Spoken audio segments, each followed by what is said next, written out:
no, is not have a sorry, no has a good rules for Bolivia. They choose bad things. They choose bad actions, and I think we need to change. We need to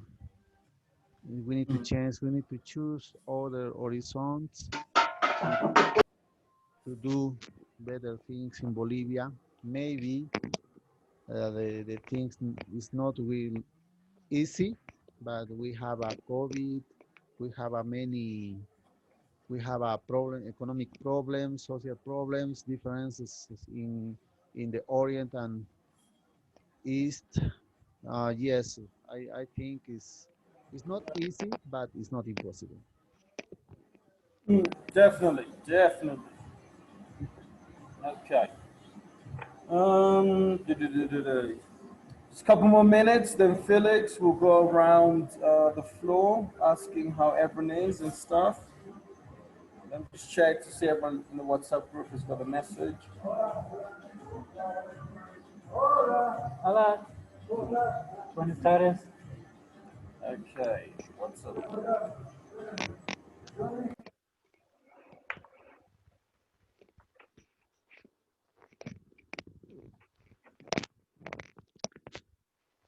Hi, Manuela.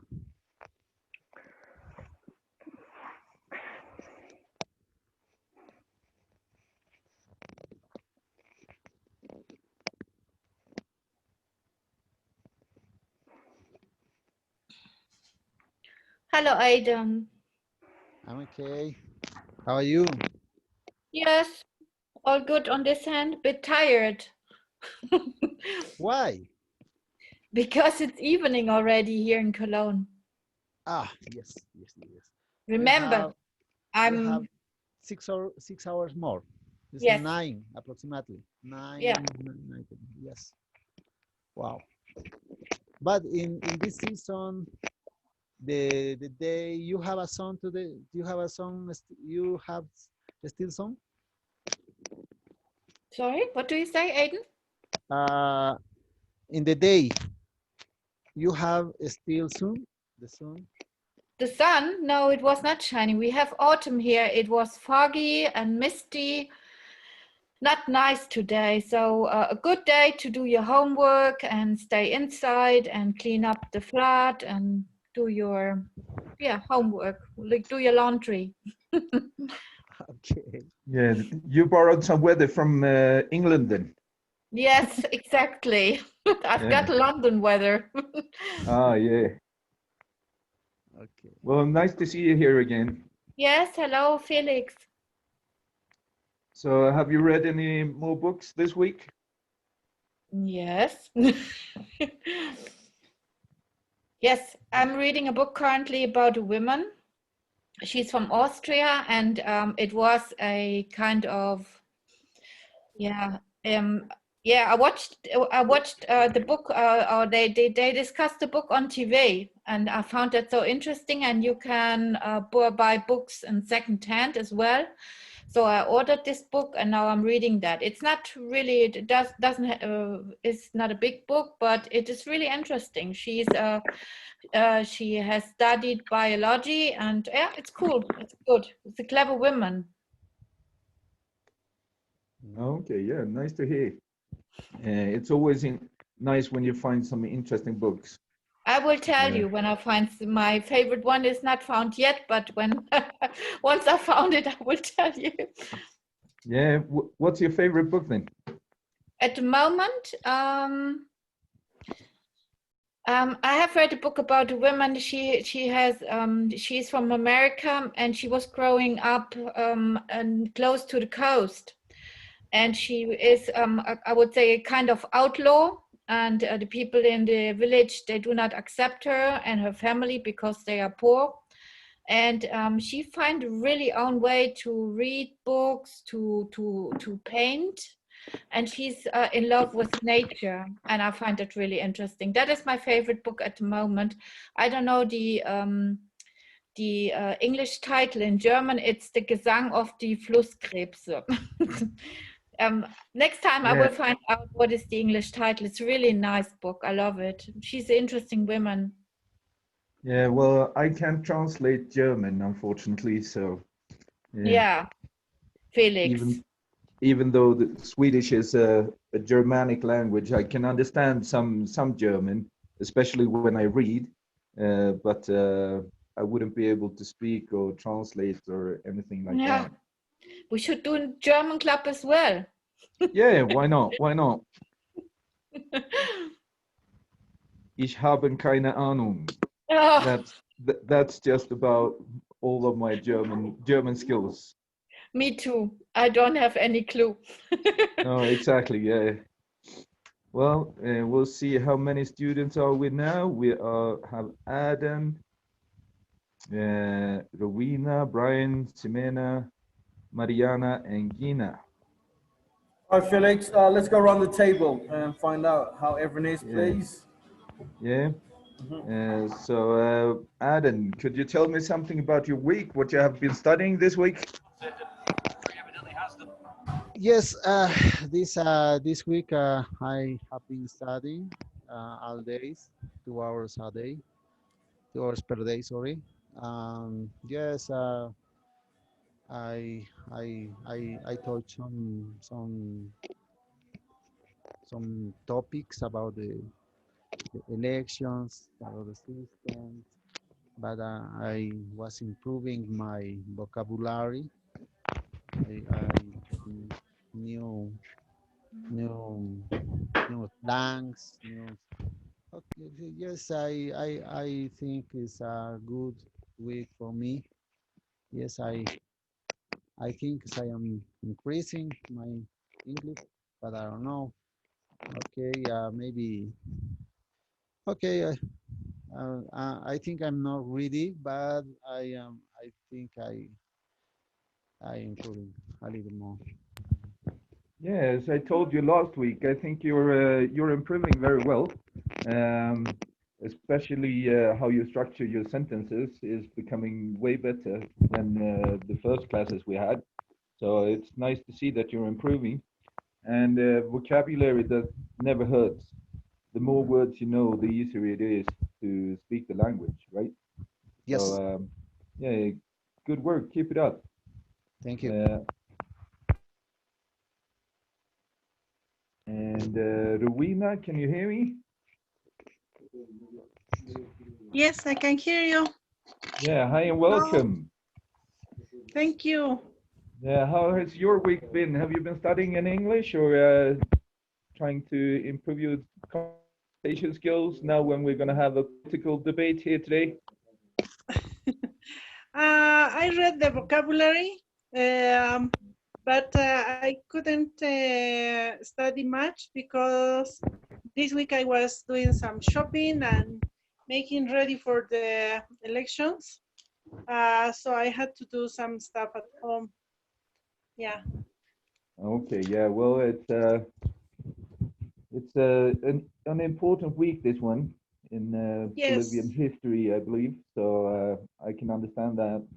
Well, it's nice to see you're here, and you seem to be all Hello, right this week everybody. with a lovely smile as well. Thank you. Yeah, we'll get back to you in a bit. Sure. And Brian, can you hear me? Hi, good afternoon, sir. Good afternoon, everyone. Can you hear me? Yeah, we can hear you just fine, or at least I can. Nice.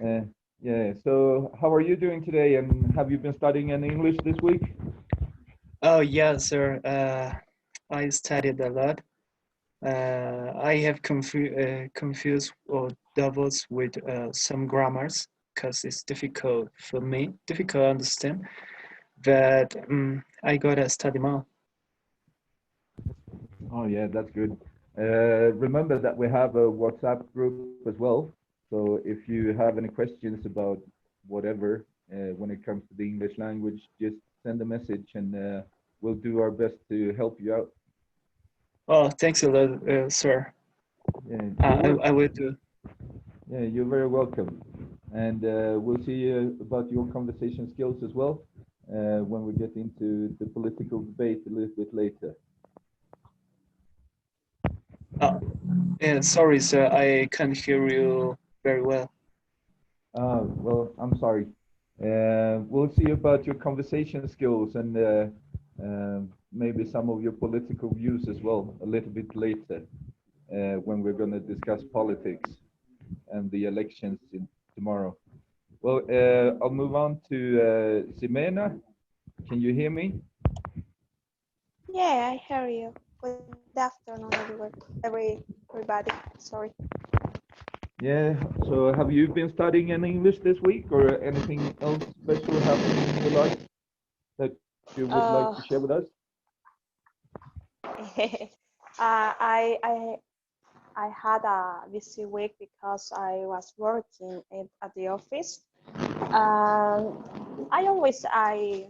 I learned some new words about English because in the field that I work, there are many things that I must to learn about the food because I work in a factory food, and there are a lot of information from FD or another standard food because I'm in the quality area working.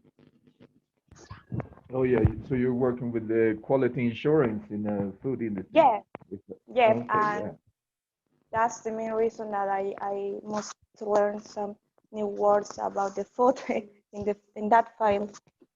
Yeah, and also it's not maybe just because of that, but as long as you learn English and become more confident in having a bigger vocabulary in English, it's very easy to find information about almost anything on the internet. Yeah. So yeah, well, I'm glad to hear that you're improving as well. Oh, yeah. Yeah, But I and know that I have to a lot. I have to learn too much. I don't know some new words that I know that there are much to learn maybe. yeah, well, you never get what do you call it, fully trained or fully learned in English.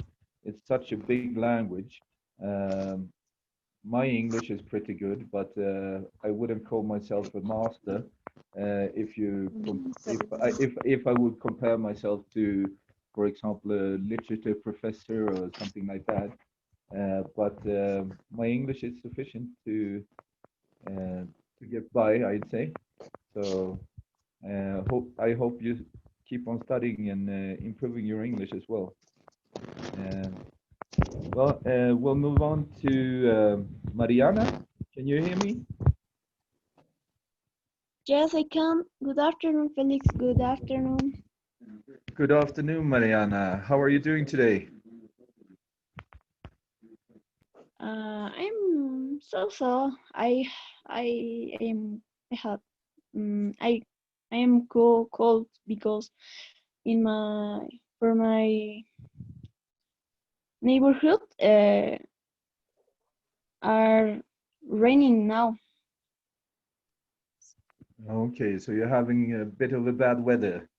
Yeah. I'm sitting here. Yeah, I'm sitting here in La Paz as well, and it's raining here. So it's quite cold today. So have you been studying in English this week? No, this week I couldn't practice much because I had study for my exams and I had many research papers about genetic disease and I don't have many time. I am busy it all week. Oh yeah, I can understand that. That might be a little bit more urgent than Yeah. practicing your English. But I'm glad that you're here today anyway, joining us, and we will be having a little bit of a political debate and discuss tomorrow's elections a little bit later. So I wish you the best with your exams, and we'll move on to Gina. Gina, can you hear me? Thank you, Felix.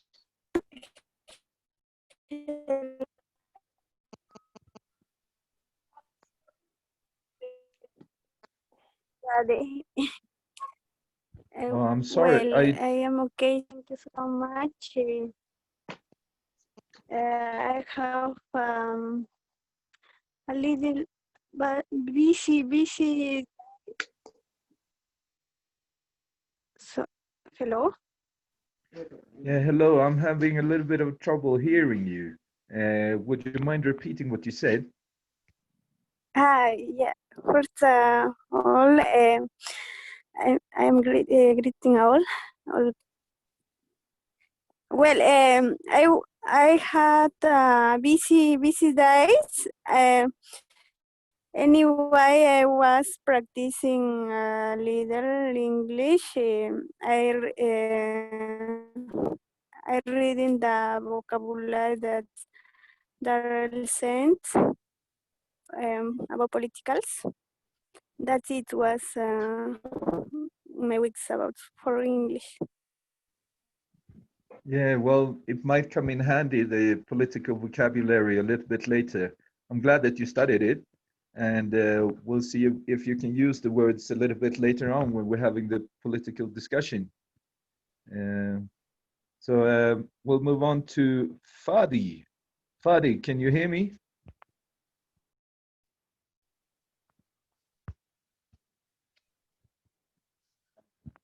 Fadi Dolores Dextre. Hi, Hi, hi, hi. hi, and Yes, welcome. I can hear. I can hear you. Thanks. Oh, yeah, good. So how are you today? I'm fine. Thank you. Yeah, have you been I'm happy studying? to be here. Yes, sometimes I entered, but I don't have good internet. Oh, yeah, you have a bit of a bad connection. Yes, I have a connection, but I Yeah, hope that today um I I can be all that time of the reunion. yeah. Well, you're very welcome. And a little bit later on, we'll have a political discussion. But first, we're gonna have a little bit of discussion with our special guest as well, and we'll see how everything turns out. I see we have another new student as well, Julio Cesar Velis. Can you hear me? Yes, Yes. So how are you doing today?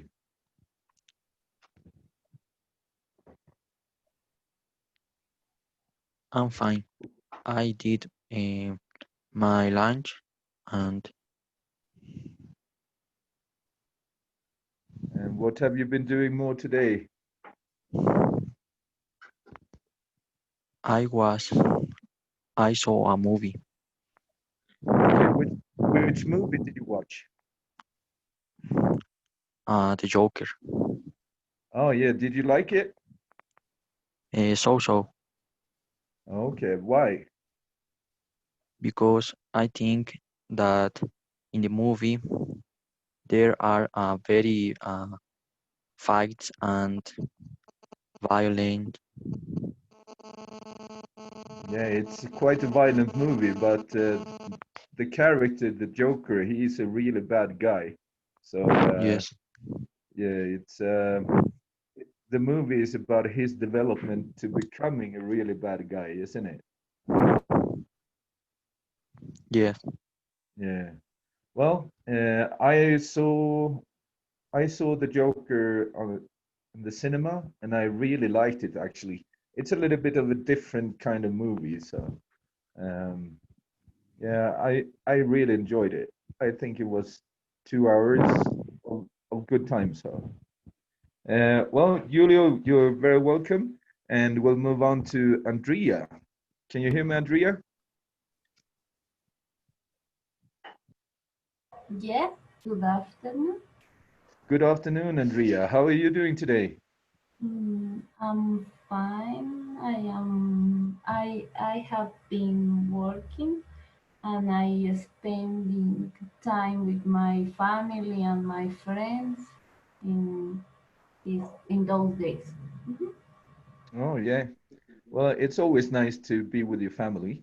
And I'm glad to hear that you're improving your English as well. So it's really nice to hear. And you're very welcome here. And we'll see about your conversation and political skills as well a little bit later on. And I think we have gone through every student. So I'll leave the word over to Daryl again. Thanks, Felix. Welcome everyone and to the new people. I believe Julio's a new guy. Okay. Before we kick off with our special guest, Alison, I want you guys to think of something. Okay. So we're gonna go around the table, and I need you guys to tell me an animal that begins with the letter A. So A, an animal that begins with the letter A. Okay. Manuela, let's go. 10 seconds, Manuela, 5 seconds. We can't hear you.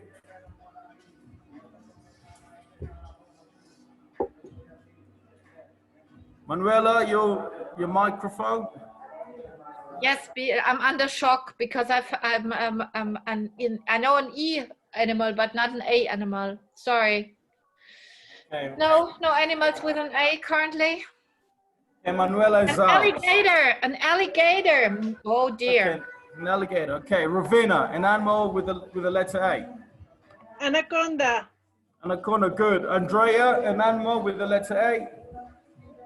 Elephant. Andrea, come on. How do you spell elephant?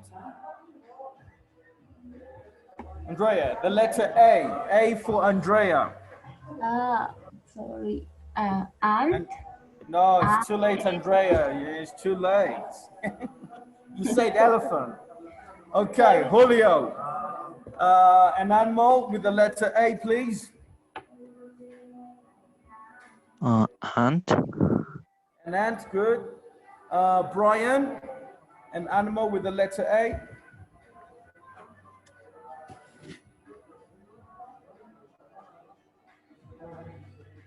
Brian, 5, 4, 3, 2, 1. Okay, Felix, an animal with the letter A. Amarillo.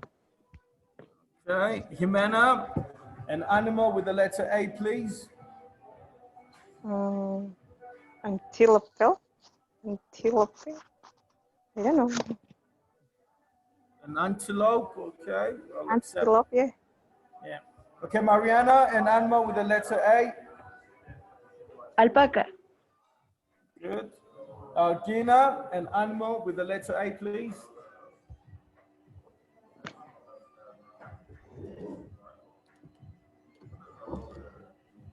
Eagle. A what? Eagle. No, that's Eagle. E. Lucky. All right, Fadi, an animal with the letter A. A, please. A for America. Armadillo. Armadillo, okay. Adan, an animal with the letter A.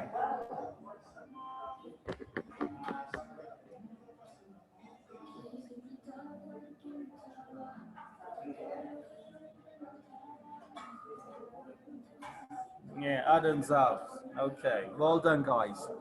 All right, so yeah, we have a special guest, Alison. In a few minutes' time, Alison's going to join us. So Alison, as I told you guys earlier in the week, she recently won the Chevening Scholarship to study in the United Kingdom, to study at the at selected universities in the country, in the UK.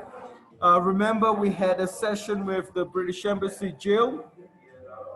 2 months ago, I believe, and Jill mentioned the program to us, and subsequently we shared information with you guys about the program, the scholarship, and I believe the scholarship deadline. We've got 3 more weeks to apply. So if you guys want to go learn in the UK, go study one of the UK universities, including Cambridge, I believe, or Oxford, the famous universities, your opportunity is still there. Okay, so Alison, welcome to the Conversation Club. Welcome to the club, and take it away, please. Thank you. Hi, everyone. Hope everyone is doing great. Well, yeah, as Daryl said, I won the scholarship to study in the UK. I got the scholarship, the Chevening Scholarship, and we are 5 of us actually who won the scholarship this year.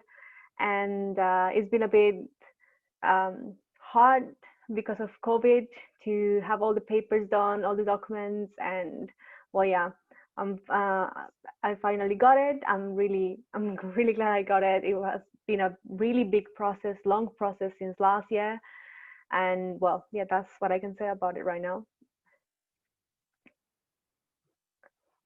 Okay, well done, Alison. Congratulations.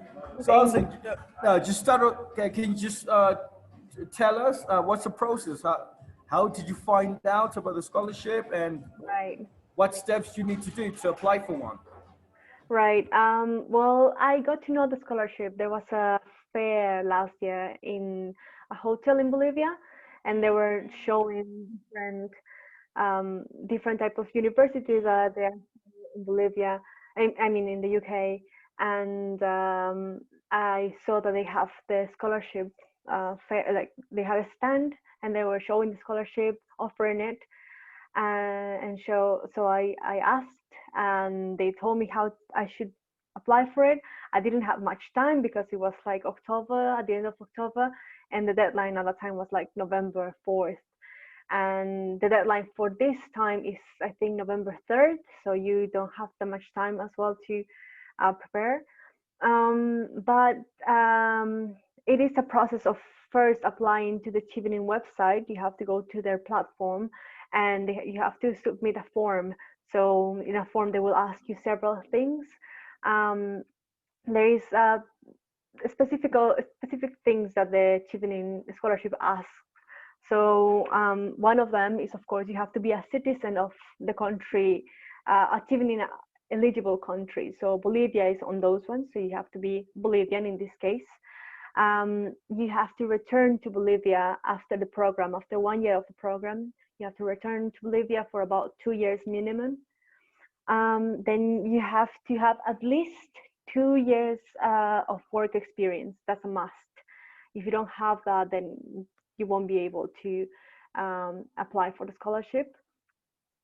You have to apply for 3 different universities here in the UK. So that basically is, they give you a list that you can choose, and you have to choose 3 of them, and with 3 different majors. It could be, there's options. For example, it could be 1 university with 3 majors, 3 different majors, or 3 universities with the same major. But the thing is that they have to accept you, and at some point, any of them, they have to give you the unconditional letter. Then the English language, of course, is a requirement that is pretty important. You have to, it depends which test you take. It depends if you take the TOEFL or the other test.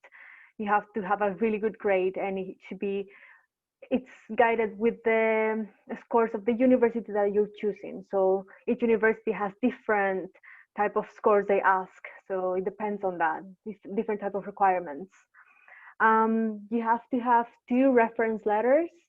So it could be from your previous job and from your university, let's say. And you have to, the form in the portal, you have to fill it all. All your documents should be in English, and yeah, you have to translate them, or if they're in English already, for example, you can already have your reference letters in English if your boss can write them in English, of course. Those are the requirements, and those are the things you have to have by the time you apply for the scholarship. Okay, good, thanks. Um, Alison, how long? So you applied for the scholarship, and how long does it take till you get a decision, whether to Right. say yes or no? It takes a while because there's different phases. There's like steps. They will tell you if you pass one phase by April. They will tell you if you are like between the 25 people that are chosen, and then you have to go to an interview. So in the interview, you will be asked to do other things, to say other things, why you want to study in the UK. They will ask you a lot of things, a lot of questions. And after that, they will decide around July, and they will tell you the decision around July. So it's a long process. And basically what the scholarship is aiming to do and to choose is people that can be leaders. So you have to have leadership. That's a very important requirement. You have to show them that you're capable of being a leader and going back to Bolivia and building something different and contribute to your country in a big way. Oh, excellent. And so Alison, what's your background? What are you studying in here? What did you study in Bolivia? What will you be studying in the UK?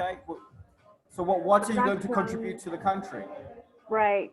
Actually, I'm an artist. I'm a theater and director and actress. I studied theater and film in South Korea for about 5 years. And while I went back to Bolivia, I was teaching theater. I was doing some tourism as well. I work in the industry of tourism with some companies. I was tourist guide. They wanted I was a sales manager, and so I moved around the tourist, the foreigner, let's say, community in Bolivia, and also with the artistic community in Bolivia. And right now I'm studying at University of Westminster, and my major is art and visual culture. So what I want to contribute to Bolivia is a bigger vision of what art is, and to implement better conditions for kids and for young people to be introduced to art, to understand art in a different way, and to use it for themselves as well in a good way, to so through education have better better skills to improve themselves, basically through art. Okay, excellent. Oh, that's good, amazing, good stuff. Thank you. Okay. And when did you find out? Recently, 2 weeks ago, last year, last month? About the scholarship? Yes. Well, I didn't want to tell anyone for a while because of all these problems. I wasn't sure if I was traveling to the UK or not because of COVID. It wasn't sure when they will send us and everything. So I found out around July 16. But the tickets weren't there like for that time. I was supposed to be in the UK by September, but that wasn't possible because of the COVID. Because Bolivia had restrictions as well, so I had to wait for a while, and then they let me know that like 1 week. I was planning to go by October, and everything just got so fast. I got the visa, and so I'm finally here. I arrived a week ago, so the 10th of October. I arrived here in the UK. So right now I'm here taking my classes online, but here. Okay, so there you go, guys. Alison joins us from where in the UK are you, Alison, right now? I'm in London right now. There you go. Alison joins us from London. Yeah. Well done. Congratulations. Thank you. Thank you. Yeah. And what's the weather like? Just give us a brief idea. Right. There has been like you said, I think Manuela said, the London, she has the London weather right now. And it's true, we have a very cloudy and rainy weather every single day. There's been one day that it was a bit sunny. It's not that cold, but it's still a bit, yeah, it's not that warm either. but it's rainy most of the time. Okay. And I'm guessing you are self-isolating right now before Yes. you can explore the big bad world of London. Yeah, exactly. Yes. Basically, because Bolivia has a high risk of COVID, we have to do quarantine for about 14 days. So I'm self-isolating here for 2 weeks, and this is my first week actually, so I have to wait another week to be able to go out. Though the regulations here in the UK are getting a bit tougher because the cases are increasing a lot, and we might not be able actually to go out that much. I might not go out in a while because it's quite tough.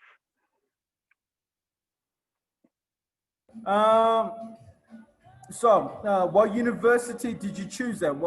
Before you tell us, what were your three options? What three My options did you my choose? three options, yeah, my three options were well, University of Westminster. I have to look at the other three that I forgot the names. University of Winchester and University the Montfort University. Those three, Okay. Okay. yes. And both the three of them had this kind of similar majors, performance practices, and the other one was like cultural management and visual culture, something like that. Okay, good, excellent. So Westminster University represented the best Yes. choice for you. Like they offered Right. more what you want to do. Yes, because they focus a lot in what is gender equality and a lot of other things that the university offers as like such clubs that they offer, or well, the curriculum that they had was something that I was looking for. So it really matched with what I wanted. That was my first option, and gladly I got into that one. Actually, I got to the three universities. I got accepted into the three, but I was able to choose the one that I liked the most. Oh, excellent. Good. Now, well done. And Thank you. so, well, what's the financial package like? So, do you need to pay for anything, or the scholarship pays Right. for everything? Actually, the scholarship pays for everything. I had to pay for like small things like some fees for like the visa, but not the whole visa, like some fees for the FedEx, for example, or like small things that are not that much. But the scholarship covers every single thing. That means the tuition fee for the university, and they will give you a monthly allowance. So you will be able to live here with that monthly allowance, obviously depending on where you're going. So you can choose a university in London, or you can choose a university outside London, and that means your allowance will be based on how much that city requires you to spend. Of course, in London things are more expensive, so I will get a stipend of about 1,000 1,000. See, I think it's 400 pounds basically, and it depends where you're at. It will vary basically. Okay, good. So, Yeah. everything, including your accommodation where you are, everything's paid for. Right.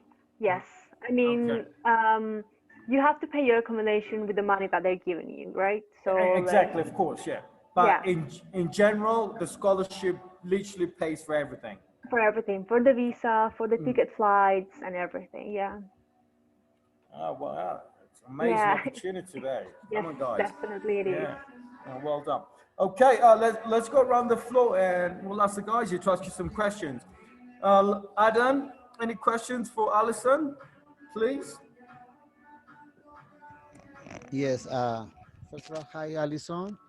Hi. I have some doubts, but I hear you. I think your English is good, but Thank you. you are Bolivian. Where are you study English? English? Well, I studied English since I was very young in Bolivia. So my mom always wanted me to learn English properly, so she put me in a lot of classes since I was really young. And I've been to the CBA in Bolivia, so I graduated from there. And then since I studied in Korea for about 5 years, I had to deal with Korean language and English language. So I had to be good at both. So I guess that's where I perfected kind of my English, basically. Congratulations. Okay, Thank but so okay, you have a good leader for us, I think, for Bolivians. But thank you. you know, but I am a little old. Yeah, I learning English approximately. I don't know. I'm learning English approximately 5 years, maybe 6 years, but no all time, but just when I was working or but now is this last year I am study, uh, but yes, all days, but okay. Thank you.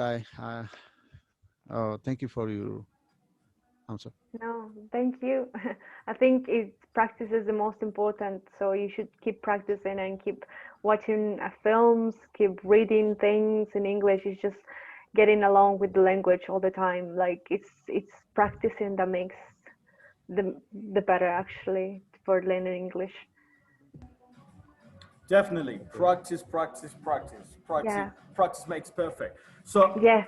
Adam mentioned something when he's in one of his answers or his conversation with yourself. He mentioned his age. He didn't say how old he is. He just mentioned he's a bit old. So with a scholarship with Chevening, is there an age limit or it's open to anyone, to all ages? Right. That I don't remember, but I think it's around until 35. Most of the scholarships for masters are until 35, basically. But I will have to look it up. I know that at my age, I'm in an okay age to apply for a scholarship still. I'm not that old, but not quite young either. But yeah, most of the scholarships will ask you to be 35. Okay. Yeah. So these scholarships are ageist, man. Oh my God. Okay. Shocking. Okay. Ravina, any questions for Alison?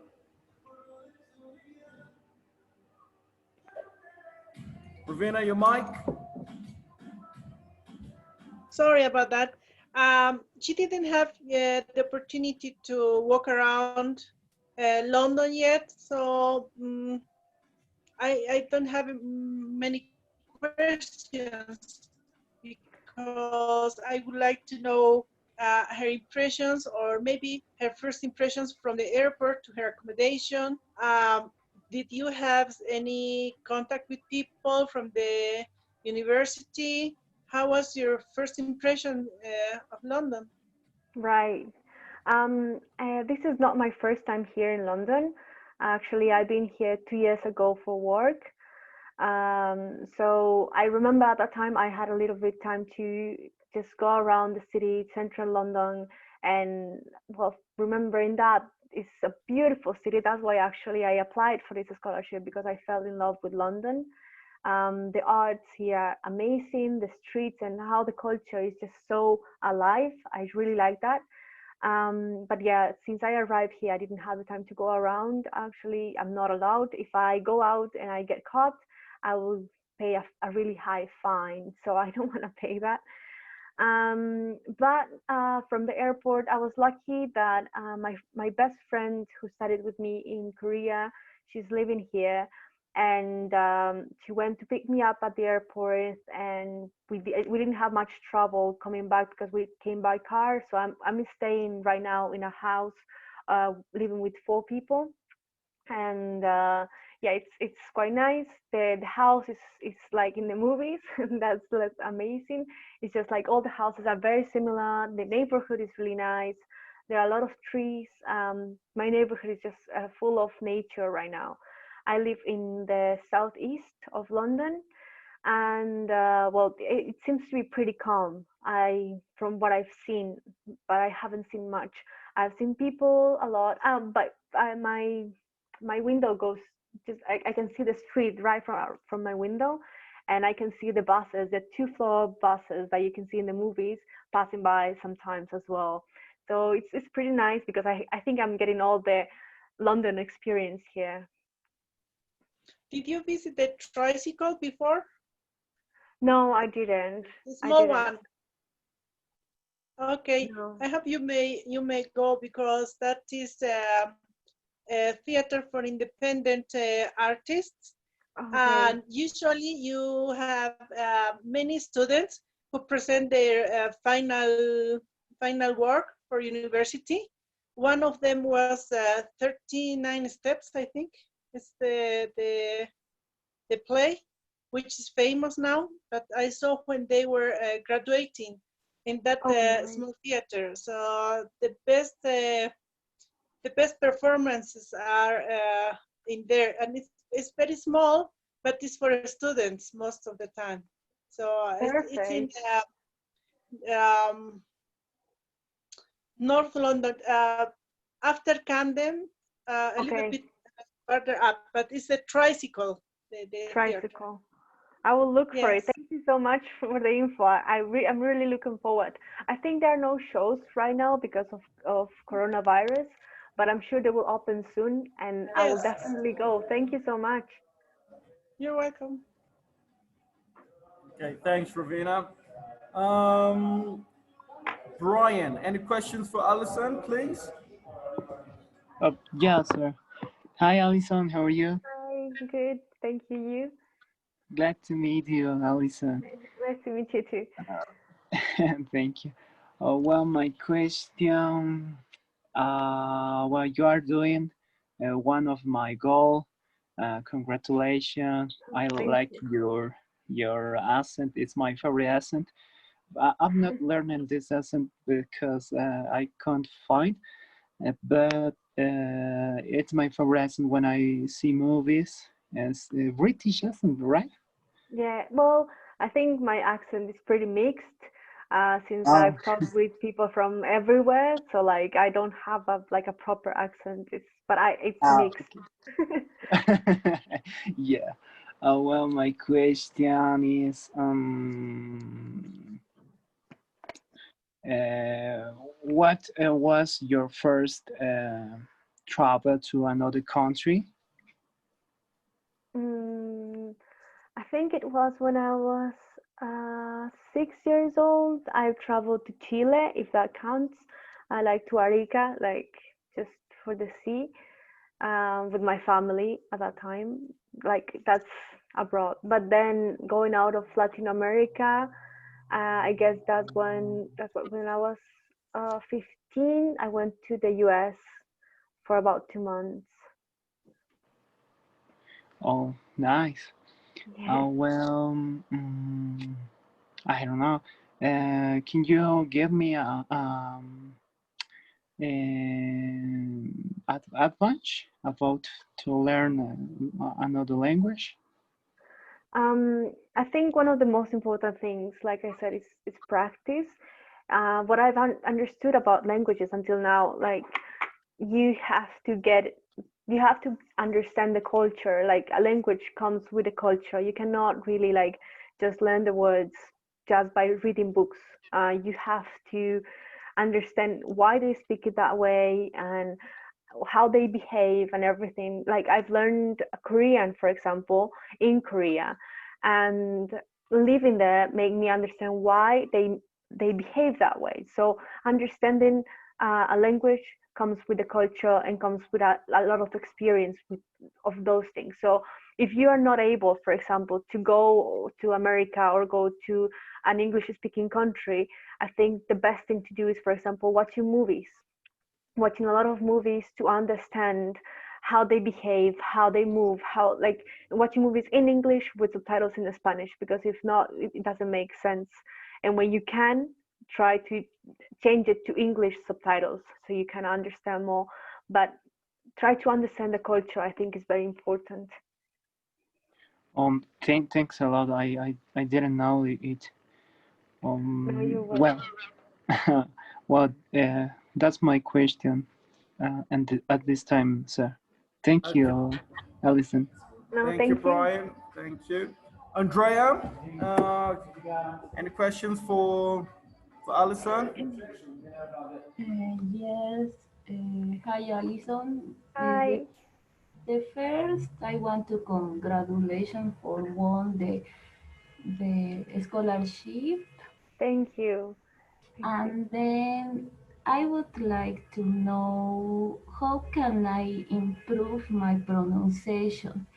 Because when I speak, I feel that I spoke very rude and I want to listen sophisticate.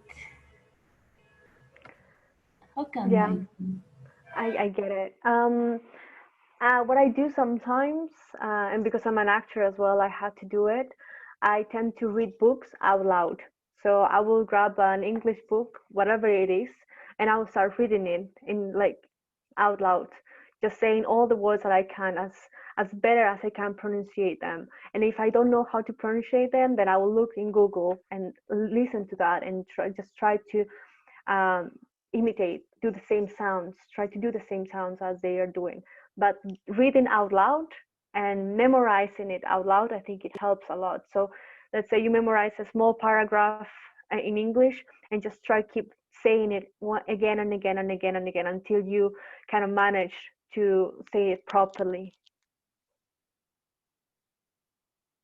Okay, thank you, Alison. You're welcome. Yes, guys. Alison with some very good advice there. I think most people have Netflix in here. You guys, don't be watching your favorite series in Spanish. Yeah, Yeah. put the audio in English, subtitles in Spanish. Yeah, Mm. that's a very good way of improving your vocabulary and learning a language in a quicker time as well. Okay, thank you, Andrea. Great question. Julio, any questions for Alison? Yes. Hi, Alison. Do Hi. you like London and why? Well, um, I like actually whole Europe, and I think looking for a place to for me to feel more comfortable because I wanted to study in Europe since a while ago.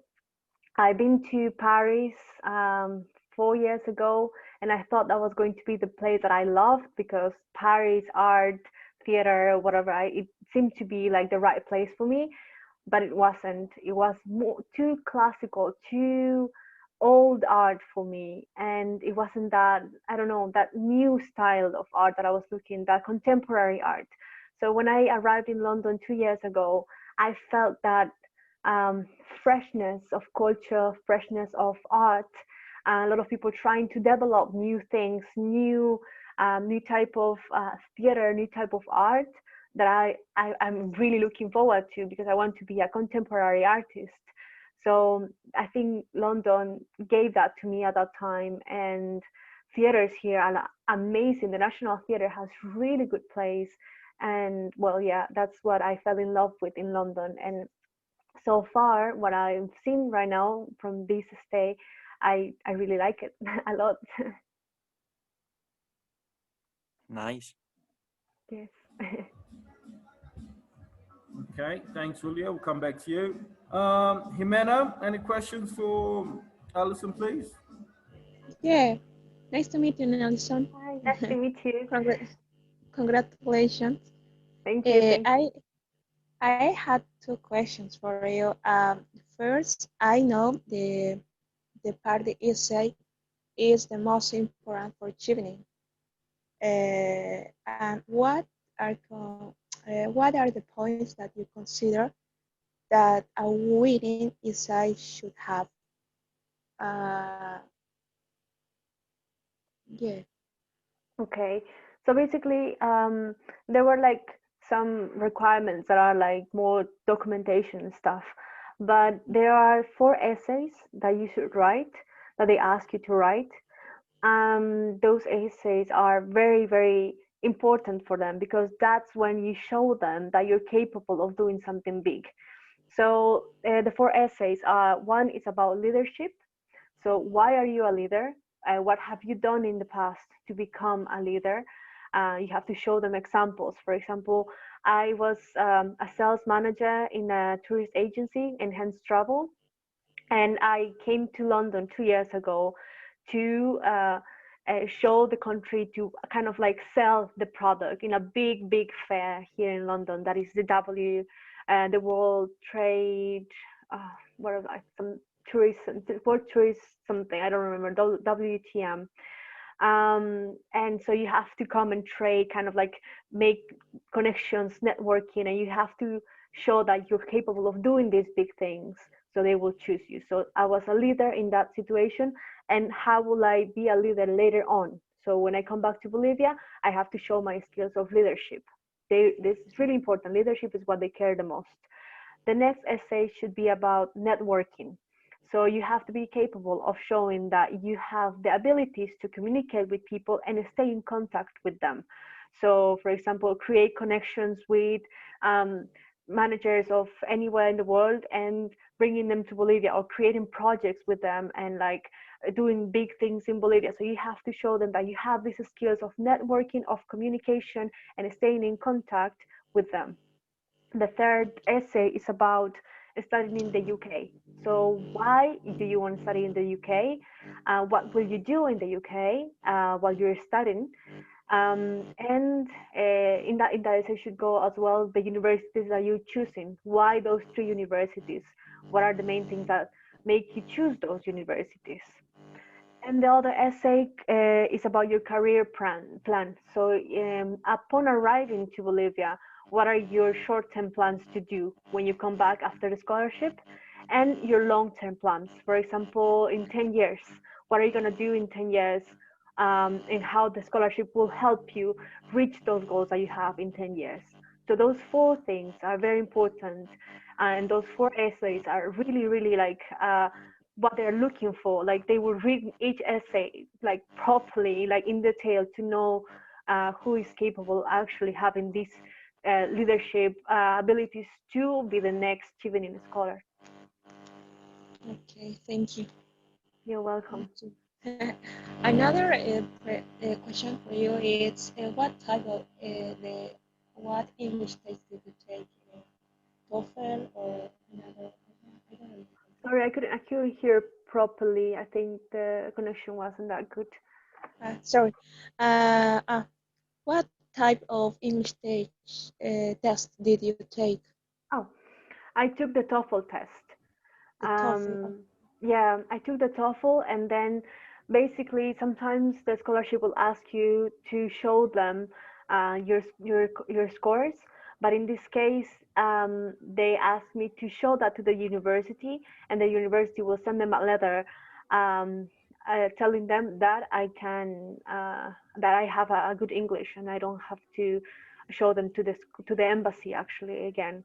So the universities are the ones approving, especially your English skills. But you have to show them your TOEFL or IELTS test. Yeah. Yeah. Okay. But the one that I know that you are available to take in Bolivia is the TOEFL test. The TOEFL, yeah. Yes. And now Another. about the other one, I don't know, but that's the one you can take in Bolivia. And now because of COVID, you can take it at your home. So I took it online at my place, because before you had to go to a test center, and there are like I think 4 test centers in in La Paz. But because of COVID, you could take it at home now. Yeah. Thank you, Alison. You're welcome. Okay. Thanks, Jimena. So with these tests, so you can cheat at home then, Alison, is that what you're saying? You can't. No. Well, how do they know if you're taking a test in your own house? They take over your computer. They take control of all your computer. There's a system that you have to download, and then you have to show, like every time you stand up or you want to go for a break or whatever, you have to show them your room. Like you have to show with the camera every single part of your room around, and you don't have to have any papers. You don't have to have anything. And if they find out, because it will be recording the whole test, they find out, then your test is not valid. So it was quite stressing. Yes. Okay. Okay. Yeah. There you go. I thought you could cheat. Yeah. Well, You can't. No. No, that cheating is encouraged by me or Felix, guys. Right. Okay. Thanks, man, for the question. Fadi, any questions for Alison, please?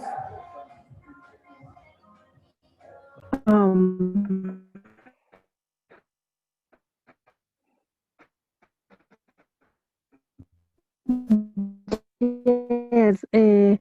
Hi, Alison. I would like to ask, what was the most difficult experience there in another country, in a place where maybe you don't know anybody? And well, in that case, what could be the most difficult thing you experienced there? Right. I was lucky, I think, this time to have my friend here to help me. She's been helping me with getting my bank account and my phone number and all these things that you think that are easy, but it depends the country. Like sometimes, for example, in Korea, to get a phone number, it's quite difficult. You need a lot of documentation and stuff. But to get a bank account in Korea, it's super easy. But here in the UK, it's not that easy. You need a lot of paper from the university, that documentation that says that you're a student and that you are enrolled in the university. You need your ID, a BRP card, that is your biometrical ID kind of thing. So you have to show them that is your like ID for a foreigner student, and you have to show them that. I don't have that yet because I'm in lockdown, so I have to wait. Other thing that I have to do is I have to report that I'm here. Like I have to take my passport to the police station, so they know that I'm here as well, and they will like report it as like me being here in the police. So those are small things that are like not that easy. Like getting a phone number here was quite easy, but that's because of the help of my friend, because she could give her credit card number and her name by now, but I will have to change it later on. And yeah, like you have to. It's easier when you have somebody to help you, but if you're by yourself, then you have to do a lot of research on internet. You can find all this information on internet, but when you actually come and do it by yourself, it's quite difficult. And looking for a place to stay, for example, I have friends, well, a lot of the Chevening scholars, they looked for places to stay, and well, they found, but sometimes you have to pay a high deposit to stay in the house, and they don't have that money yet because the money will be given to you when you arrive in the UK. So how do you pay them? How do you pay a deposit to hold the reservation for the room? And all those things are quite hard. But I think luckily everyone was able to do it fine. And I think they're not all of them here still, like they're arriving, but we're all okay. But it's hard to get a place to live, or the easiest, I think, of course, is staying in the dorms of the university. The university will help you with that, and yeah, they won't ask you for a deposit or yeah, things like that. It would be much easier, but of course you will be living with more students and more people, and it's comfortable, but I prefer, after living like that before, I know that I prefer my own place. No, thank you, Alison. You're welcome. Thanks for the question. Mariana, any questions for Alison, please? Yes, good afternoon, Alison. Nice to meet you, and congratulations for your scholarship. Thank you so much. I have a question for you. In general, what are the most difficult university to enter to study? Anything college career? Right. I think the most difficult one, of course, the well-known Oxford University.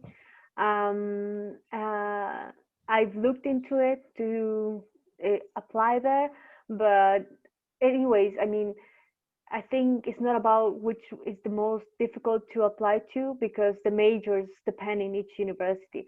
Some universities have really good majors in arts and humanities, and the other ones have been good for engineering, and the other ones good for architecture. So it really depends on what you're looking for. I mean, if I went to Oxford, it wouldn't be good for me because it's not as good as I want it to be for arts. They're not focusing on that. So I look for the ones that I like matched with me mostly. But I know that Oxford has, for example, really high standards for the English test. So you have to have really good English to get into Oxford. Whoa. And I have other questions. Sure. What are the most frequent questions in an interview Right. to They enter will a university? when well, you don't have an interview with the university. You have an interview with the scholarship program, with the Chevening program, and the questions Oh, there are again same as the leadership, like leadership networking. They want to know about that. Um, One thing they ask me that they don't ask that much is, for example, if I looked up into somebody, like if I have this somebody that I follow that I want to be like, or that I really like. So I remember I answered two people that I look up to. That is Emma Watson, because she's an amazing actress and she's an activist, feminist that is doing a lot of things for the world. I think in that way, she's so smart, and I think she's somebody I want to follow. And the other one is Pina Bausch. She's a ballet dancer. She's amazing, amazing, amazing. She's done really good work and developed the dance in a different way. So yeah, I really look up into her. Like she's so good. She was so good. Um, but one thing that the universities ask you here in general is essays as well. So they will ask you, why do you want to study in this university? What are your goals with this university? With this master, what do you plan to do? Like introduction letter for yourself. Like you have to kind of sell yourself to tell them that you are good for this university and for this major, basically. okay. Thank you. And I have one question more. Why you choose your career? My university. No, No, your career, My your career. degree. Yeah. I don't. My career. Why you Um, choose my major. become an An, I don't know. an I'm actress. sorry. Why you choose uh, study art art art? Art. I understand you study art. Yeah, I Yeah. studied theater before, theater and film, and what I always loved art in all of its forms. I loved art so much. I am a dancer as well. I like to paint. I like photography, and I think I found in theater what I was looking for myself, so much to express myself. But it's not only about me expressing myself, but to give something to the audience. For example, all the plays that I've directed have a message, and that doesn't mean that it has to be the message that I taught. It should be a message that the audience gets because they want to understand something more, basically. So I want to change the world through art. I think that's the most beautiful thing to do. Art can change us, and in a good way. So that's what I want to do in education as well, and just doing plays outside, um, like individually, like independently, I mean, or managing events in bigger scales to bring art to everyone. I think art is essential for us. I think we saw that through this times of coronavirus, that without art, without music, we wouldn't have done it pretty well. I think it's really good for our health, for our mental health, and to, I think, become better humans. So I think art is vital, and art is a way of living. So yeah, that's why I chose art in my life. It's just not a hobby. It's part of me always. Well, thank you, and Thank you. Great, thank you great question. for talking your experience. No, thank you. Okay, good question there. Manuela, any questions for Alison? Yeah, first of all, Alison, I want to congratulate you because I find it really amazing what you are doing over there and how encouraged you are and what you have achieved already. And then I have to tell you, I adore Pina Bausch as well. I'm living in Cologne, and she was born in Solingen, that is not really far away from Cologne. Oh, And nice. she's the woman for modern dance. She stands Yes. really for everything, and I love her so much, and I adore her, and I can understand that you feel the same because Yeah. she's an icon. She's really an She icon. is an icon. Definitely, definitely. I adore her. She's something that I think every dancer is looking up to because she changed so much how we see dance in these days, and she Yeah, introduced so many good things. Yeah. exactly. And she did a kind of revolution with that Yes. dancing. It is not Yes. only that she is expressing that, she brought a revolution in modern dance. Exactly. Yeah. That's Yeah. really amazing. She's an amazing woman. There is a good documentation about her or a cinema movie as well, but I guess you know that already, or you have watched it. Yes. Yes. Yes. Yes. So, You're right. yeah. And yeah, my question to you, what are your expectations for London? I hope you can do everything you expect and you achieve your targets. Because of COVID, I guess it's, yeah, could be a bit difficult, but Yeah. fingers crossed, of course, that you will achieve everything. And my question to you, what is your target and what do you want to achieve? Right.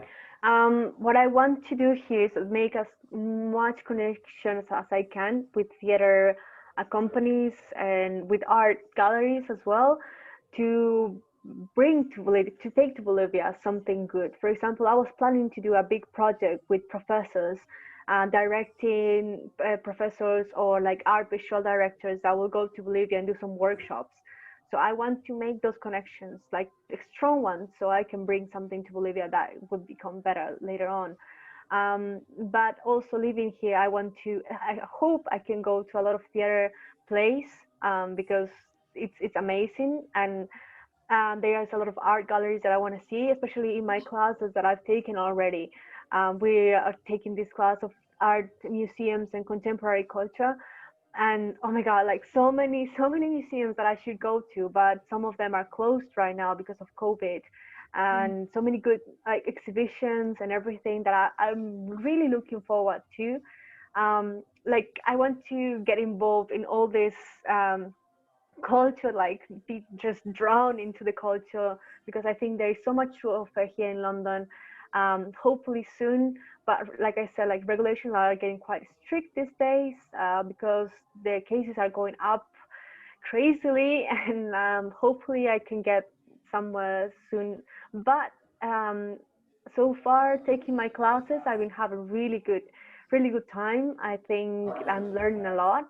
So even though I cannot go to the museums are opening these online exhibitions, and I think that's a little bit helpful. Like it's not like being in the real museum, but at least we can discuss it a bit more. Yeah. Go to the Tate Modern. You will love it. It's amazing. I've been there, but I guess there are other exhibitions as well. But yes, it's amazing. It's amazing, and I haven't finished it. I couldn't finish it, but Yeah, yeah. maybe when COVID is gone or when we have a chance, you should come over to go to Germany as well. You could go to Düsseldorf because that is also a city which stands for great art. And Right. you go to this area here, Cologne. They have a lot of good galleries. Cologne has a lot of good museum as well, but Düsseldorf is the city for you. Definitely, you should go to Düsseldorf. Okay, I will write it down. I'm planning to go to Berlin. Well, because I have my cousin is living there. But if I'm planning to go to Germany, then of course I should go to the place that you're telling me. That I don't know how to write it down I because will it's in write it in German. the chat. Please. Yeah, sure. Please write in the chat. Thanks, Manu. Gina, any questions for Alison?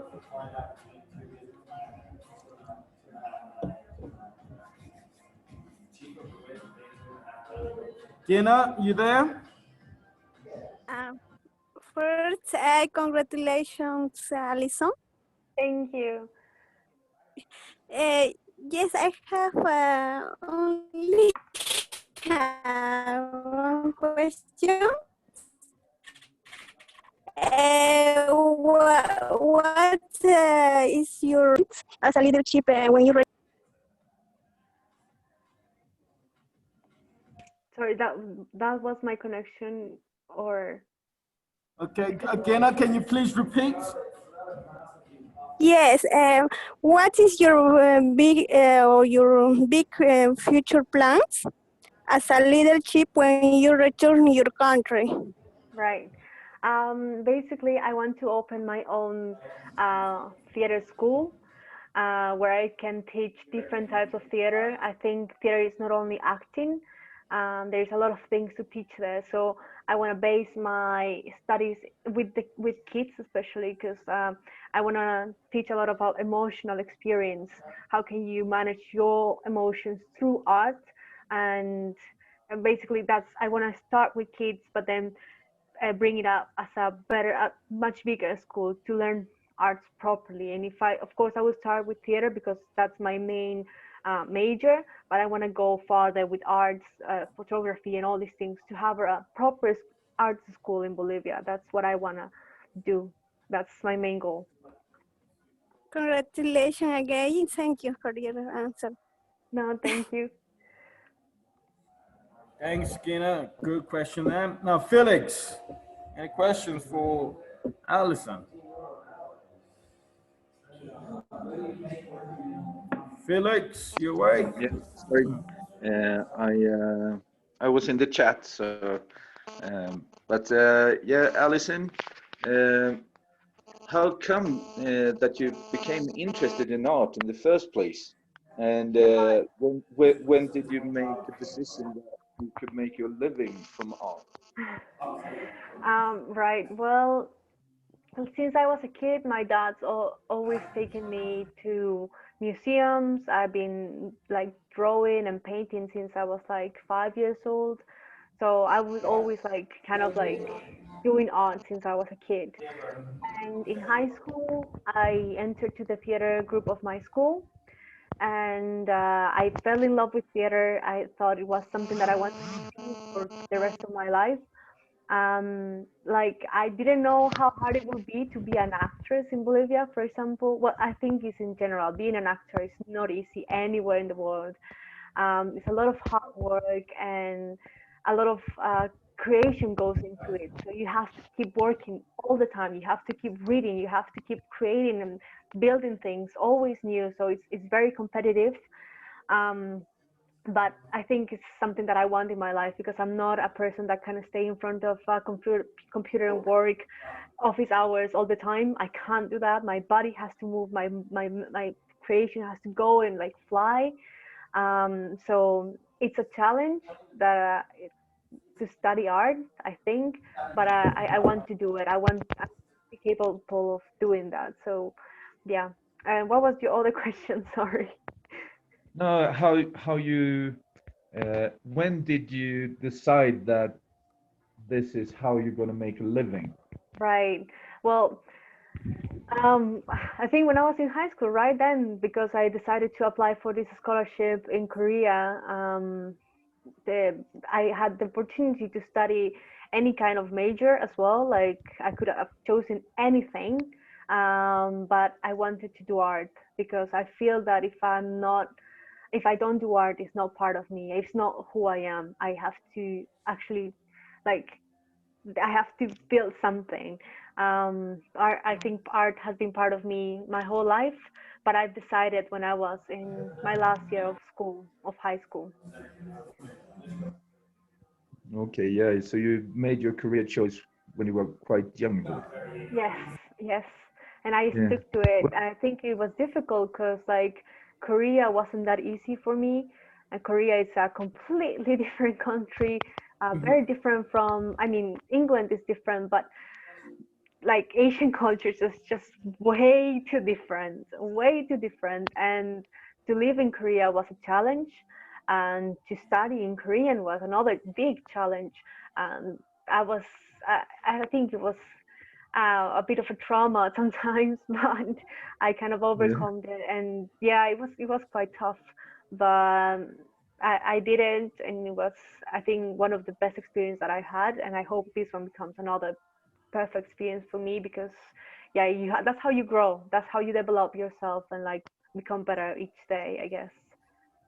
Yeah, exactly. Life experiences. Yeah, That's what make us who we are, isn't it? exactly. Yeah. Well, over to Definitely, you, Daryl. definitely. Thanks, Felix. Okay, Julio. I think Julio, any questions for Alison? I think Julio is our youngest client today. He's 15, I believe. Oh wow. Julio. So Julio, is there anything you want to study at university? Do you know what you want to do at university yet, Julio? I don't know exactly what I'm gonna do in my future, but I was thinking in be a famous person, but I don't sure. I'm not sure. Okay, so you're gonna be famous, Julio. Yeah. Fame is overrated, my friend. Okay. All right. Any questions for Alison, Julio? Maybe she can give you advice. For example, maybe you can get a scholarship in a couple years' time to go study in the UK. Any questions? Any more questions for Alison? Anything?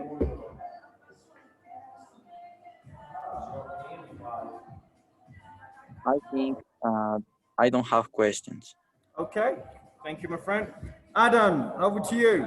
Anything from you before we move on to the big day tomorrow? Uh, yes, yeah, I have a small question. Yes, please. Uh, what is your recommendation for young people here in Bolivia? But you know, some people learn English, but your fathers is a mandatory of your father of their fathers, no? But what you can recommend these young people to study English? Right. Yeah, I think a lot of people just pushes their kids to study so hard because that's what they want.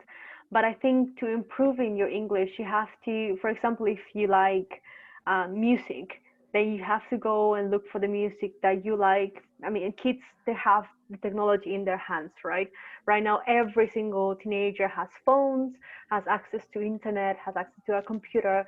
So they should look um, to study, for example, English in the way that they would like to. For if they like music, then look for music in English that they can learn. If they like, I don't know, engineering or like mechanics or stuff like that, they should look into those things in English. For example, that's how I teach my brother. My brother is quite young. He's 18 years old, and he loves freestyling. He likes to rap and write songs. And I told him, okay, you like those things, you know how to write in Spanish, then look for things to write in English or listen to music in English so you can learn it better. So if you are passionate about something, then if you add English language there, I think it will be better and they will learn it faster. Plus, they're kids, they grab things faster. So they Yes. should link these things, the things that they like, with English. Because if they just sit down with a book and they don't have interest in the book, then it doesn't make sense. They won't learn anything. They have to link it with something they're passionate about, I think.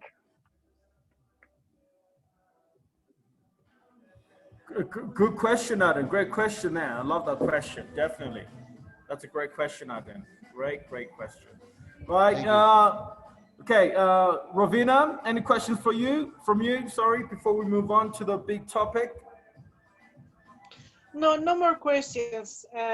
Just I hope she will enjoy her time in London, Thank you. make all the connections she wants, and try to make all the memories and take with her for life because it's the best you can do.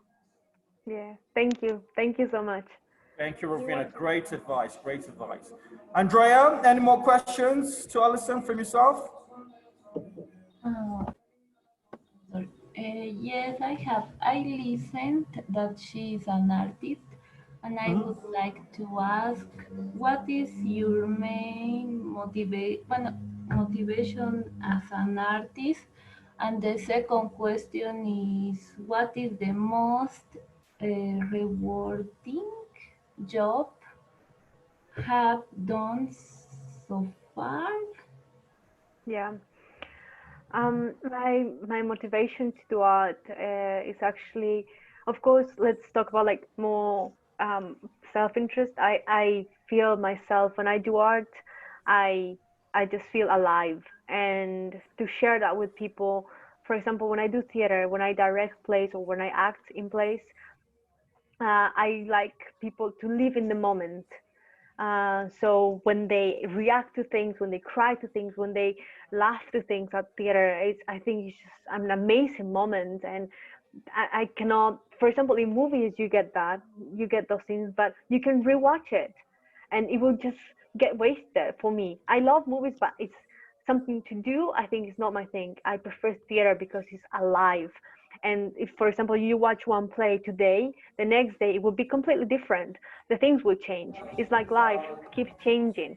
So that uncertainty and that, I think, adventure that theater has of new things every single day is what keeps me moving.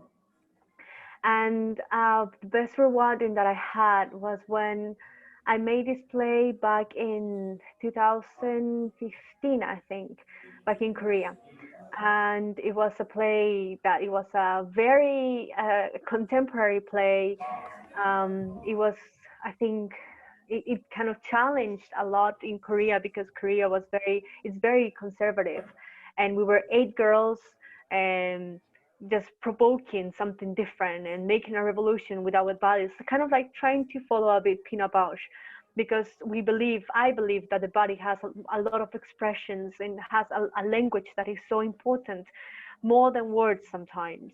And it was a very controversial play, 8 girls going crazy on stage, but it came out with really good results. We achieved so many big things, and that play is like always in my heart. Like the best thing is when the audience actually gets it and really enjoys the play that you've done, the work that you've worked for so long, and they actually um, like it. And that's the biggest thing that you can get as an artist, like people actually being happy and enjoying your play. Thank you. And can I ask something? No? Yes, yes, please, of course. Uh, for example, when I study grammar, I would like to introduce when I talk my different times, time expressions, time grammatical times, and how can I do? Mhm. I guess it's like, well, more about reading. It will go with the reading part, I guess, because like then you will understand how people place the timing in different places. So depending on the type of readings that you're doing, if you read magazines, you will read what type of timings are they using, or if you read a proper book like, for example, Shakespeare, well, that's too difficult. But um, I think you have to learn in like different places so you kind of see how they use the timing in different writings, in different readings. So reading will help you a lot to realize how they use it, I think. Thank you, Alison. Yeah, you're welcome. Thank you, Andrea. Brian, any more questions for Alison? Yeah, I have a question. Alison, what do you think about the TOEFL test?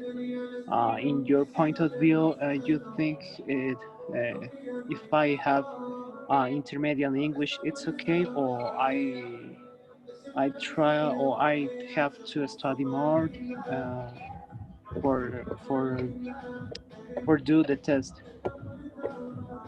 Well, I think the grades how they're given in the TOEFL, um, you can get an intermediate level. For example, if you're below 80, then that's intermediate. But the scholarship will ask you to get more than 85, yeah, around those. So basically, I think you have to have a really like advanced English so you can pass the test for the universities. If you are applying for any university, let's say, or applying for any scholarship, you have to have more than 85, and that means advanced English. I think you have to study for the test. You have to study how the test is done. So they have these four parts. They have the grammar, the vocabulary, the reading, the speaking, and writing.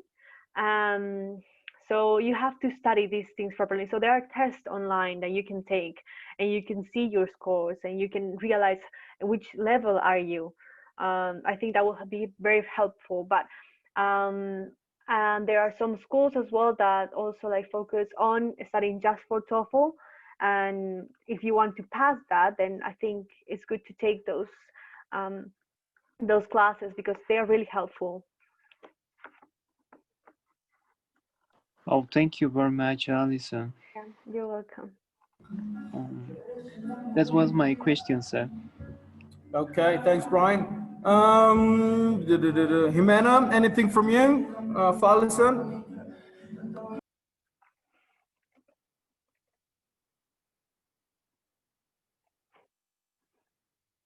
Yeah, sorry. Alison, uh, how how was your score in the TOEFL test? TOEFL test? I don't remember exactly, but let me look for it. It was a good score. Yes, that's why I got the scholarship. But let me look for it. Wow, I don't find it. I don't remember exactly my score. Yeah, but I think it was like because each section they will give you a score and then an overall score, like around overall score of like from 120, I think that's the maximum, and I got like 97 overall score, I think. Oh, yeah, excellent. Congratulations, sorry. Thank you. Because I took the TOEFL test before when I was so. I feel that I improved my English now, but I know that I got about 49. Oh. but I guess that it's not that too bad, but I think to get again this test because I want to get a scholarship too. Right. The Chevening Scholarship. Yeah. You have to have, I remember that you have to have like, for the reading part, you have to have more than 20. Like in most of the cases, you have to have more than 20 over 25 or something like that. Or no, over 30, I think. Over 30, you have to have more than 20 in each part to be able to like pass for any scholarship. And yeah, and an overall score, it has to be more than 80, 85 or something like that. Yeah. So I guess if you keep practicing and if you keep like if you're better now than when you took the test, of course, like you need more practice, then I think you will be able to do it. Yeah, I know that also the TOEFL test is a strategy. Yes, some parts. Yeah, like that's why I encourage people to take classes to like to do the test, not just learning English in general, but these people know how to take the test and they will teach you how to take it. So I think that's important as well. But also practice in your own, just to speak like regularly in the streets. Okay. Thank you, Alison. You're welcome. Okay. Okay, Alison, thank you. Well, and Thank you. like everyone's saying, congratulations, well done. An amazing achievement, and Thank you. definitely the country will definitely benefit from your plans. And Thank you. something, believe it, does never reach culture in, and someone like you and your peers are needed in the country to improve the arts of the country. So well done, Alison, and congratulations on getting the program. Yeah. Thank you so much, and thank you for having me today. It was really good for me to share. I hope I help people with some advices and with the scholarship as well. If you have any questions more, you can write me later. Um, yeah, you can find me on Facebook if you want, and we can chat. So yeah, just let me know, and I'm here. I'm here to help. So thank you so much for having me. Yeah, thank you, Alison. If you don't mind, Joe, if you got time, you can definitely participate in the next topic. Sure. Yes. Sure, why So not? definitely, guys. As you know, tomorrow I think apart from Julio and Gina, because Gina's Peruvian, and she's in Peru, and Julio is about 15. He can't vote. I think most of you are going to the polls tomorrow to vote. So we're gonna have a debate, and please don't fight. If you support Mas, you support Mas. If you're Mesa or Camacho or the other ones, or Chi, I can't remember the other two, yeah. It doesn't matter. You've all got your what's it called? Oh, Tuto's gone. He's left. Tuto's gone. Oh yeah. So yeah. Yeah. Yeah. Okay. So I'm just gonna show. I'm gonna share the video I shared in the WhatsApp group. We're gonna watch it, and we're gonna discuss the video a little bit. Then we're gonna discuss if you agree with what they're saying in the video. Okay. All right. So let's do this.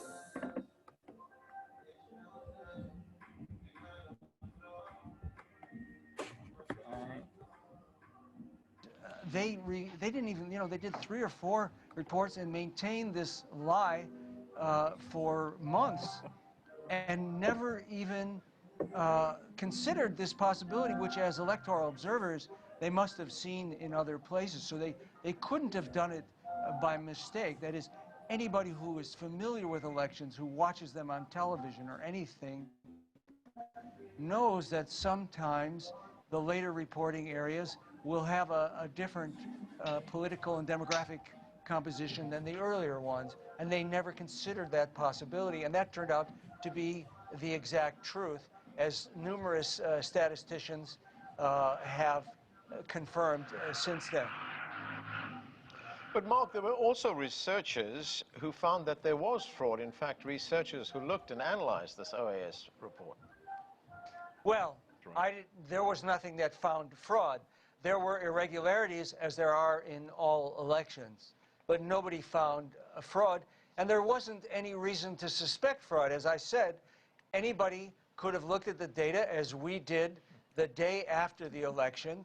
Remember, the OAS put out its press release saying that there was an inexplicable change in the trend of the vote count, which was false, because it was really a continuation of what happened in the first 84% of the votes and before the interruption in this preliminary count, which, by the way, didn't even count for anything. Right. It was just, and so, no, there was nothing there. You see, there was no reason to suspect fraud from the beginning. It was a completely manufactured story. All right, and this came out. This has come out now. I mean, the New York Times did a report on June 7th, which showed that their story was false and that it was the political foundation of the military coup that took place in November. All right, let me bring Robert Brockman into this. Robert, what do you make of the CEPR findings, which were also backed by an analysis done by the Election Data and Science Lab at MIT? Well, it's quite surprising, certainly, because the evidence that we have here in Bolivia is quite different.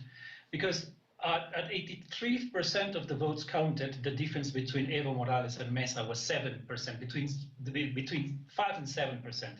In the remaining 17%, the difference went to 24%, just to make the difference for more than 10.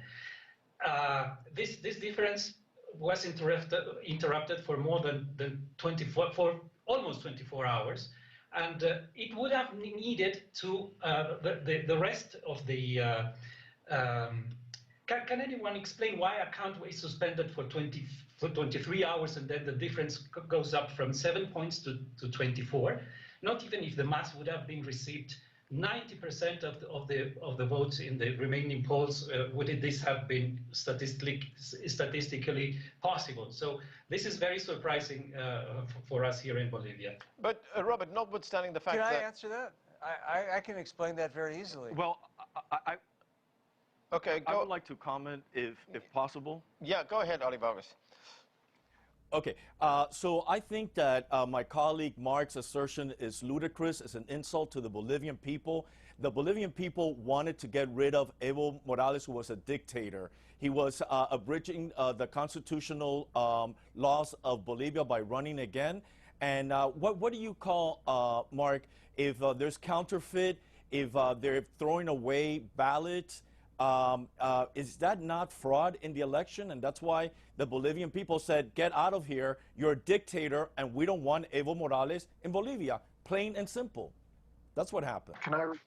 Okay, Ali Vargas, you wanted to say something. Go ahead. Yeah, thank you.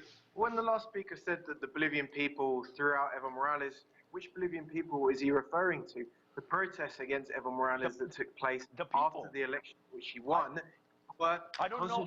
Okay, sorry, Arthur, one at a time. Arthur, I'll give you a chance to say what you want to say. Ali Vargas, finish what you're going to say. The protests against Evo Morales after the election, which he won in October 20th, 2019, where were they? They were concentrated in the south of the city of La Paz, which is the wealthiest area of the city, in the inner rings of the city of Santa Cruz, and the northern side of the city of Cochabamba. All of these are the wealthiest areas in the country. And then when Morales was toppled by the military, the areas that fought back to support Evo Morales, where were they? They were overwhelmingly the working class areas of the big cities, El Alto, Zona Sur of Cochabamba, Plan 3000, Santa Cruz, and all of the rural areas, indigenous rural areas of the country. So when the last speaker referred to the Bolivian people, what he's referring to is white, middle, and upper class elites who have always hated Evo Morales, who have always felt racially humiliated by being governed by an indigenous president. And Mark is absolutely right. Arthur, just one moment. I will get to you, Arthur. One moment.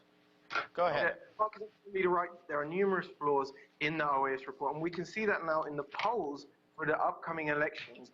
The movement towards socialism, is getting roughly the same amount that Evo Morales got at the last election, which he won. So a poll released last night by RTP, that carried out by Ipsos, showed that out of the valid votes, the mass candidate Luis Arce is on 42% of the vote. Now, polls historically in Bolivia underestimate the vote of the mass because much of the mass vote is in rural areas that are harder to reach.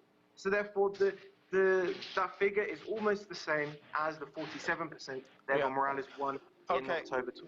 All right, Arthur, I want to come to you now, Arthur. The OAS audit of the results, which we looked at, it said that there was an inexplicable, let me get to that, there was inexplicable and drastic trend changes that undermined the legitimacy of the results. Here in Washington, we had a political newspaper, The Hill, which carried a piece by 2 U.S. representatives, which said that the OAS provided no evidence or rationale for that claim.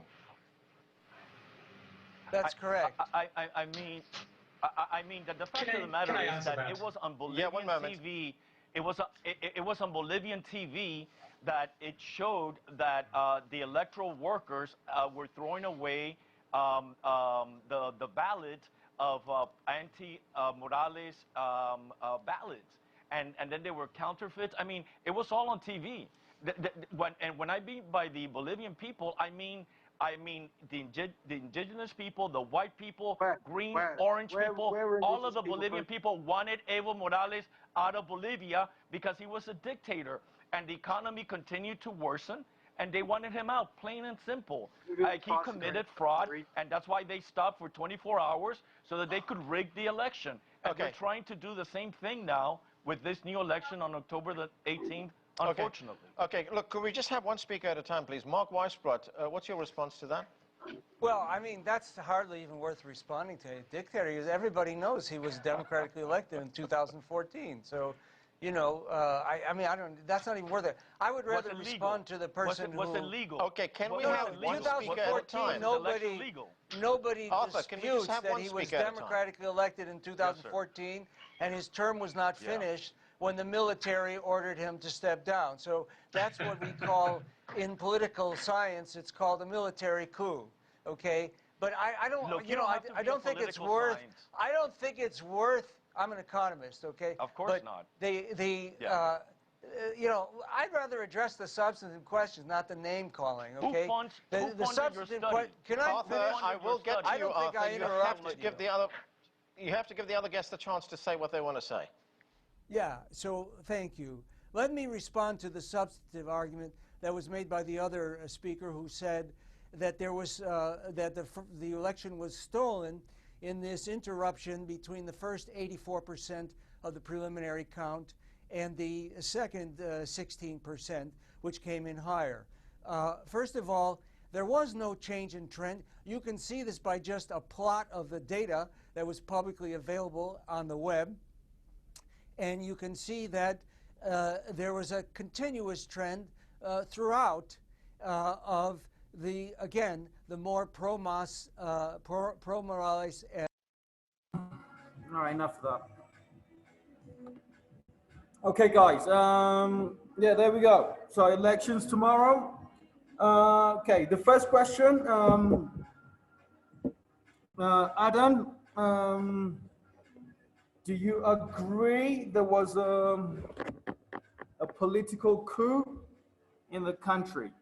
So political coup in Spanish, golpe de Estado. So do you think it happened? Yes or no? And why? No. In Bolivia, didn't happen a coup. Yes, but all people in Bolivia, I think they want other way.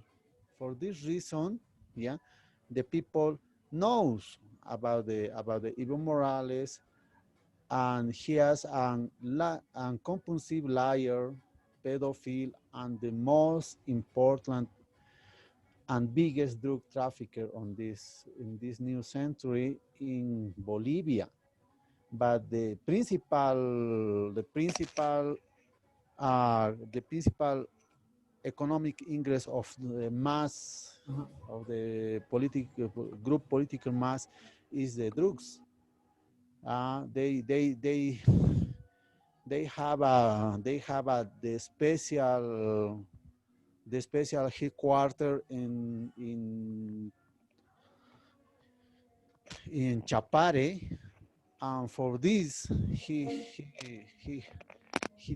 did many business for Sinaloa cartel, for the other cartels, drug cartels in America. Everybody knows, yeah, but I don't know why the people know it's not. It's that maybe don't see this reality, yeah. But now everyone else is go out, but we need to change this formula. We need to change this future, yeah. But the next president has an obligation to improve the education, and we need to change. Yeah, we need to change the thinking of resentment on separatism in Bolivia. we don't, before Evo Morales, yeah, we had a little racism, but it's a traditional racism. But when Morales has a president, being a president, yeah, has a more racism. But it's not good for Bolivia. This is not good way to Bolivia. Bolivia has improved education. Bolivia has forget this separatism. Okay, so we got a point of view from Adam. Thank you, Adam. Great. Ravina, do you believe we had a political coup last year? Definitely not. And from the people who were talking in the news, we have to see that they were two groups. One was from the government, I think, and the others were from the um, the Democrats. So they have different ideas, and the biggest person who is behind them is Soros, and this person wants to have socialism, and they have all the um, left ideas for his benefit, for his economic benefit. Plus, Evo Morales was involved in drugs and narco traffic, and many other things that there's nasty things, I may say. So I think Bolivia was said enough, it's enough. And I am very angry with the guy who said that only the rich people was complaining, because I can't take off from my mind the moment that the miners were covering the buses coming from Potosí, and two students were raped on the road. So I think news are they're managing the news. They are they're showing what they want to show to the world, but not the truth. So with that kind of people, it's quite difficult to discuss, because the guy who looks like Bolivian, I don't know if he's from Bolivia, but he is in favor about the mass, I think. This guy is saying things that they are not true, and because he is Bolivian, people will think that it's the feeling of the country, but it's not like that. And we have to remember that Evo Morales forgot completely about the indigenous people from Beni, Pando, and Santa Cruz. They don't have any hospital. They don't have any general practitioner, even in the middle of the jungle. They have nothing. And I don't know if he was president for indigenous people. I don't see what he has done for them. So it's a liar. It's a big liar. Okay, thank you, Ravina. Brian, in the video, so do you believe we had a political coup, golpe de Estado? Yes or no? In my point of view, there was not a coup. I can see on the television there was I can't find the word, in English is in Spanish is fraud. Well, I can see the fraud because we can see a lot of homes that it has the papers, the bought papers. Well, it's incredible how several people don't follow the Evo Morales. Well, we are in difficult situation, but we have think and the better way to has a chance and have a better life.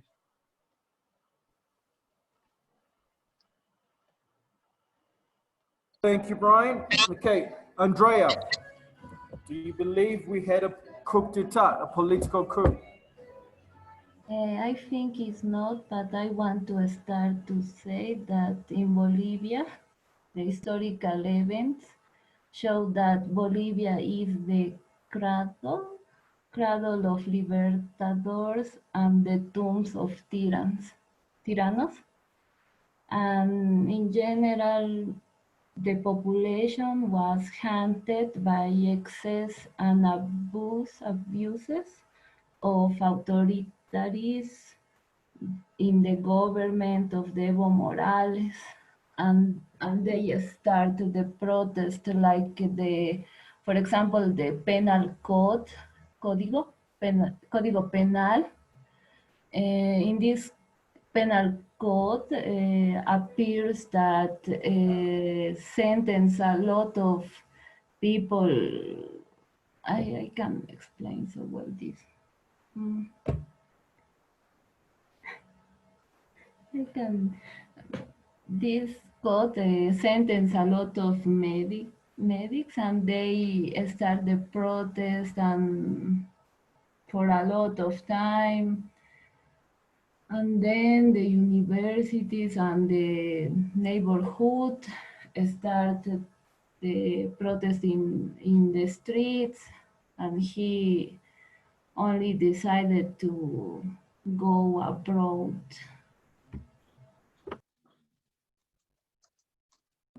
Okay, thank you, Andrea. Jimena, do you believe we had a coup d'etat in the country?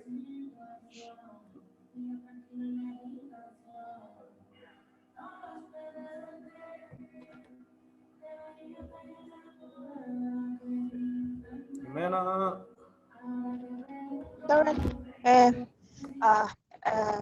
We know, all Bolivia knows that in Bolivia happened last year.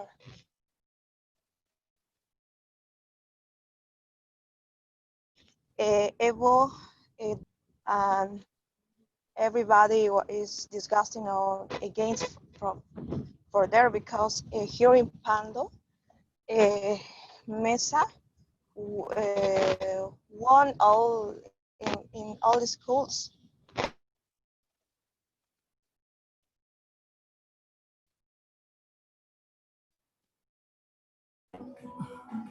Okay, thanks, ma'am. Mariana?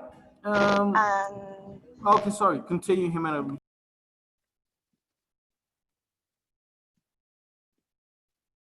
Jimena, we can't hear you properly.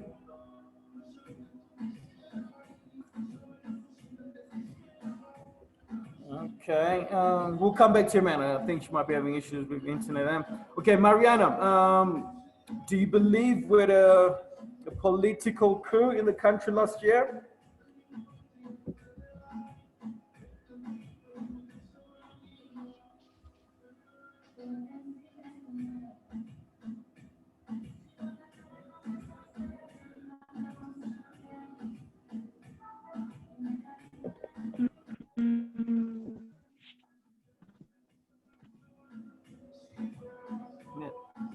Go ahead, Mariana.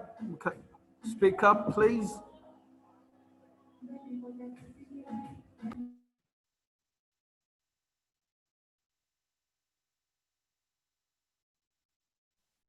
Yes. Can you repeat, please? I didn't hear you very well.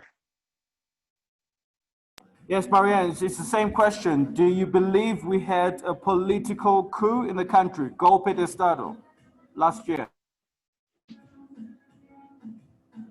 You hear me? Mariana, do you believe we had a political coup, golpe de Estado in Spanish? Yeah.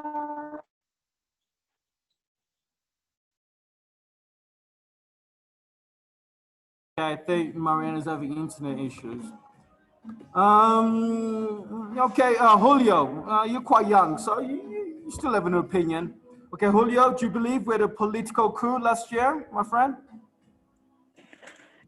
I'm young, but in my opinion, I think this is crazy because a lot of people don't know how work the elections, and the mass is winning just for that because the votes of now says that. Okay, good.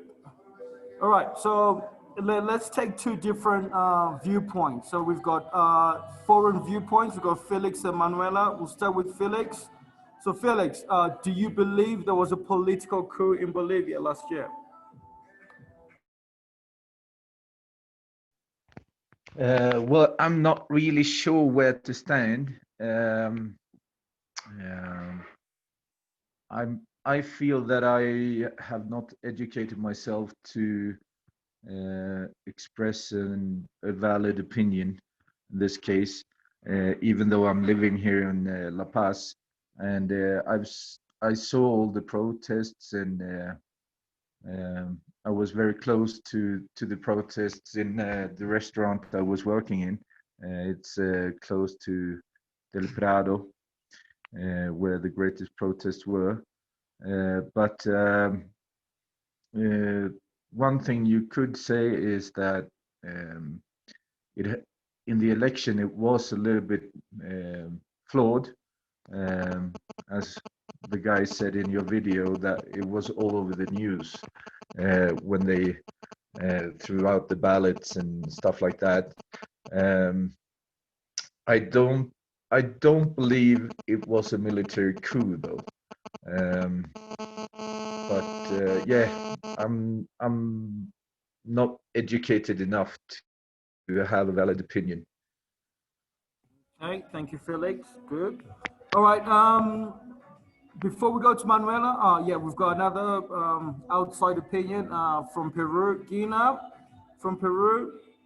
When you looked, do you believe Bolivia had a political coup, golpe de Estado in Bolivia? Do you think it happened? I don't know exactly, but I know that Evo Morales increased the economic of Bolivia. If, another position that the people there, I think, have a lot of problem with a protest like that. But I think there is a lot of positions and two bands there's in political. But well, the election that citizens have, I think it's the most of point of view of the people there. Thank you. Okay, thank you, Gina. Then Manuela, from what was reported in Europe about the situation in Bolivia, do you believe, from what you read, from what you heard, do you believe there was a political coup in this country? Well, we could follow that here when you're watching the political magazines on TV, or when you're following that in newspaper. Then I would say, yes, we had the impression it was a political coup. But to be honest, I don't live in that country. I do not have really an insight. So it's always hard to give comments when you're just standing outside, you know, and I'm really interested. What are your opinions, guys?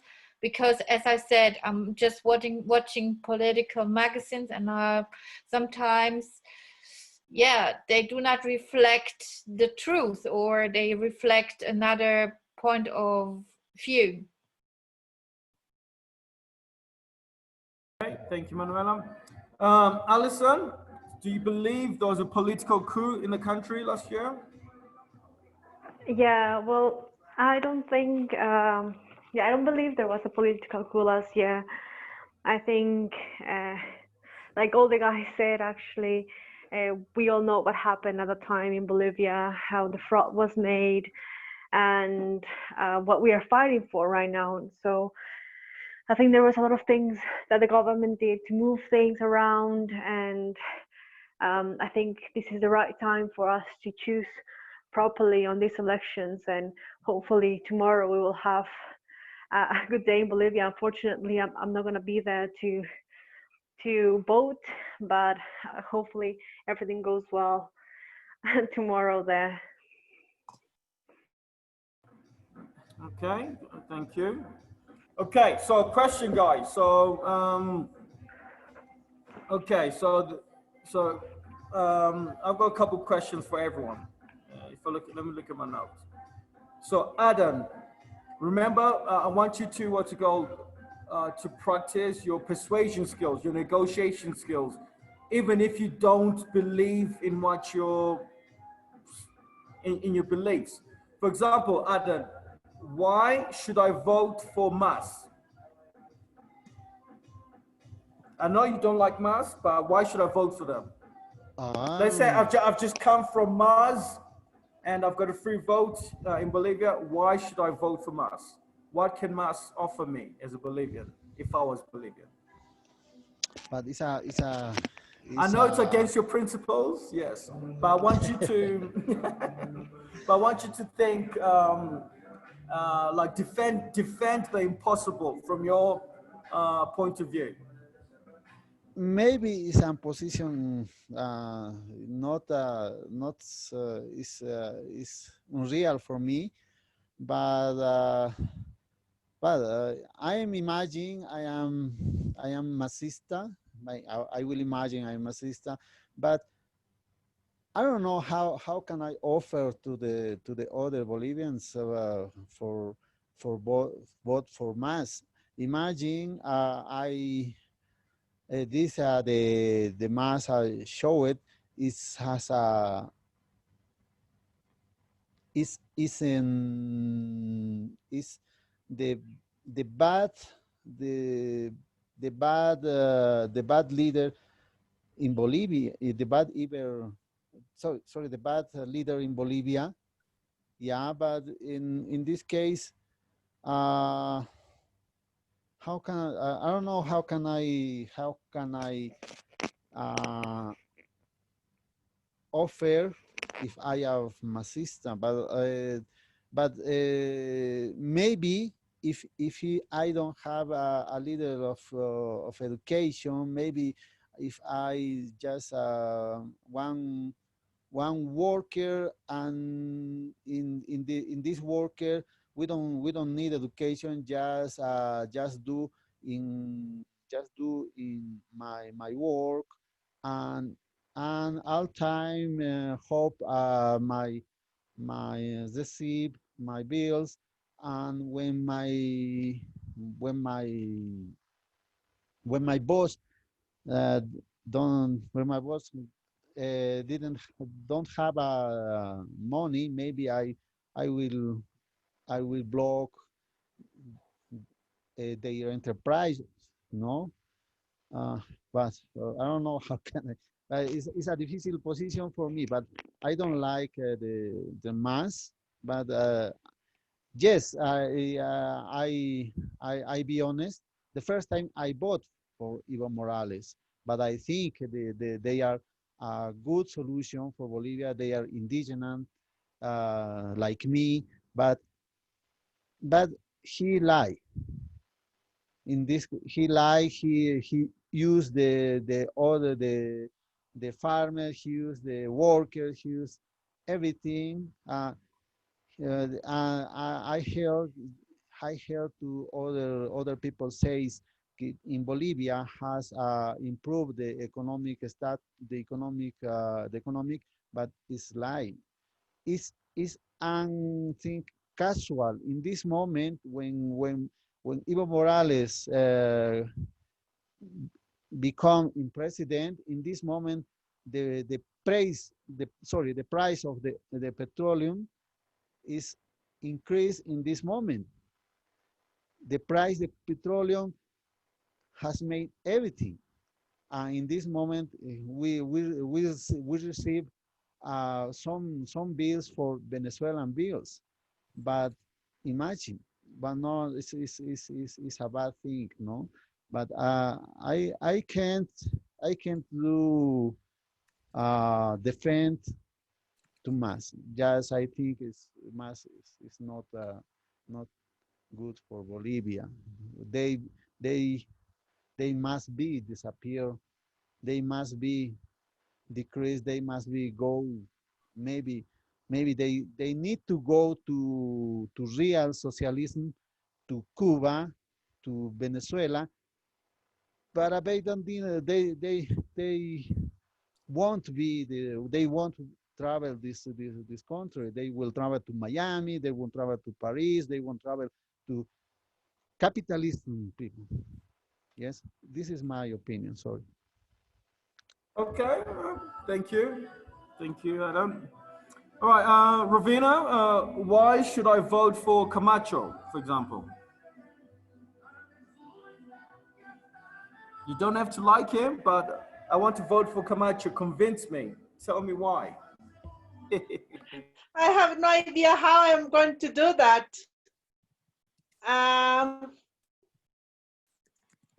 Let's say that he has that kind of leadership that may work in some years, but I really don't know how to convince you, because what I like it from him is his family background. His great grandfather was president of Bolivia, and his father was a politician, a really good politician. But I think he hasn't inherited those qualities, because one thing is to be able to have some leadership, and another thing is to be able to think properly and to know where you are. So I think he has potential for the years to come, and I may say that if he would like to be president, he needs to have a very strong people, advisors. His team of advisors must be very strong, because he speaks before he thinks, and that's why I don't know how to convince you, because there's no way I can convince you if myself doesn't see anything good about it. Not yet. He's like an egg, and we need a full chicken. Good, I like it. Well done. Good. Thank you, Ravina. Andrea, okay, so why should I vote for Mesa? Mesa or Camacho? Now, this one, I'm asking you, Mesa. Why should I vote for Mesa? I can choose Mesa because I think that historically, in history of Bolivia, if I review, we don't find a huge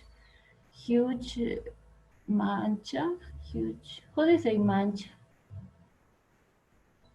Huge, huge bad things in his government, and he, I think that he can be integrate all Bolivia because honestly I vote for Evo Morales because I think that for he is an indigenous, he can protect the motherland, but he don't do it, and I feel deception because he only want to separate the Bolivian people for racism, and I think that all the people are the same and have the same opportunities in their life, and this and Camacho don't like because his politicians are very regionalistic, and I don't feel represent me like a paseña because he only want to one sector can improve than other cities, and this is, I think that. Okay, thank you, Andrea. Okay, Mariana, why should I vote for Camacho?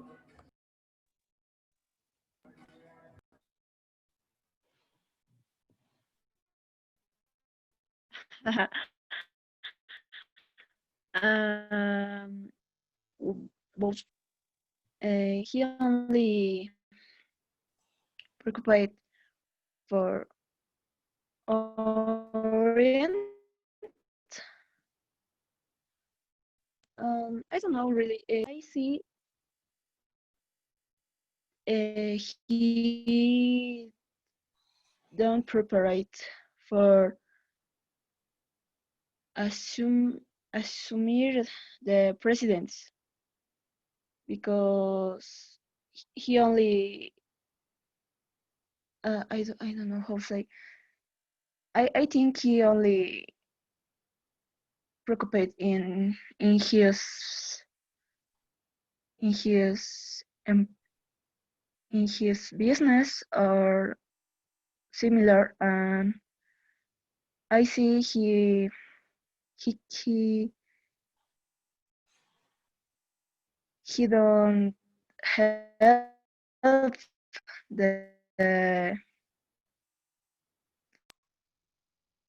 help the poor people in the in,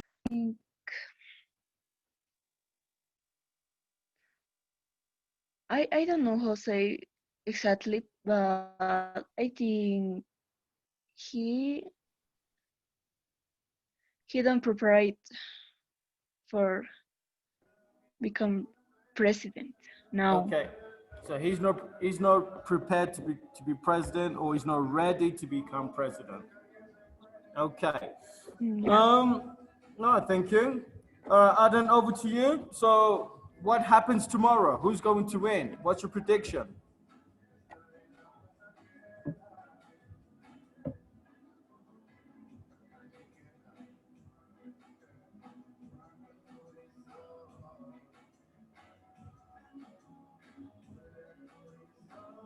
Adan, your mic, no te escucha. Can't hear you. I'm sorry. I'm sorry. Okay, I think tomorrow is Mesa will win. Will win. Yeah, in La Paz, in Santa Cruz, in Cochabamba, in all districts in Bolivia. I think will Mesa. It just is a hard position with the mass, but I think is a better option than the than mass. Everybody is everybody in La Paz, especially, is afraid for tomorrow or for Monday. But some people I saw yesterday and today in the market, yeah, every people is buying groceries, is buying maybe chicken, meat, everything. But everybody is afraid. Everybody knows, yeah, everybody knows to how can I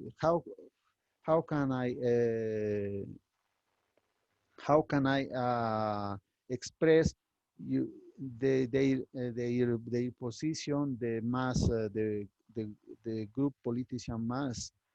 I think tomorrow is a different day. I think the democracy will win. Okay, thank you, Adam. Alison, your predictions for tomorrow. Who's going to win?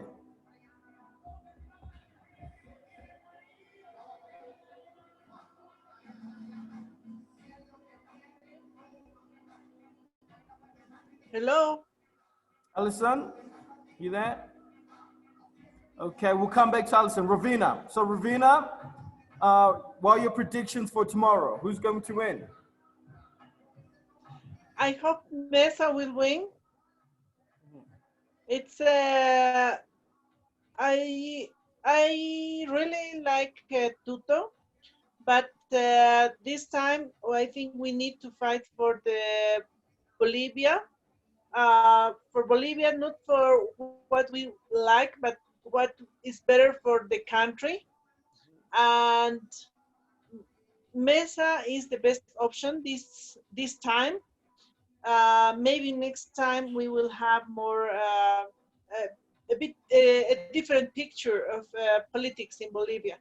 But for now, Mesa is the best option, and I hope he will really get more of the votes tomorrow. But it will be quite difficult. If he wins, we will have um, problems with some people, and if he loses, we will have problems. So I think after 8 p.m. or Monday, let's see what's going on. But it depends. Hopefully, and we pray that everything will be okay, and it's our hope from our hearts. But we have no idea what will be the picture for the next hours. Definitely. Should be interesting. Okay. Andrea, your predictions for tomorrow. Who is going to win? I hope that Mesa win this election, and I hope that democracy turn on Bolivia and the people has empatía. How do you say empatía? Empathy? Empathy, and they discovered that that we are like brothers and sisters, and why we have to fight for one partido político, and we have the same aim, that this country improve and don't destroy it. And I think that this is my conclusion. Okay. Thank you, Andrea. Mariana, your predictions for tomorrow. Who's going to win? Really, I want Mesa win tomorrow, but I think Mas win tomorrow because the people believe the Mas in power. All is quiet in Bolivia. People want work and don't participate in politics now. I don't know, but I want Mesa win tomorrow. Alison, your predictions for tomorrow, please. Who's going to win?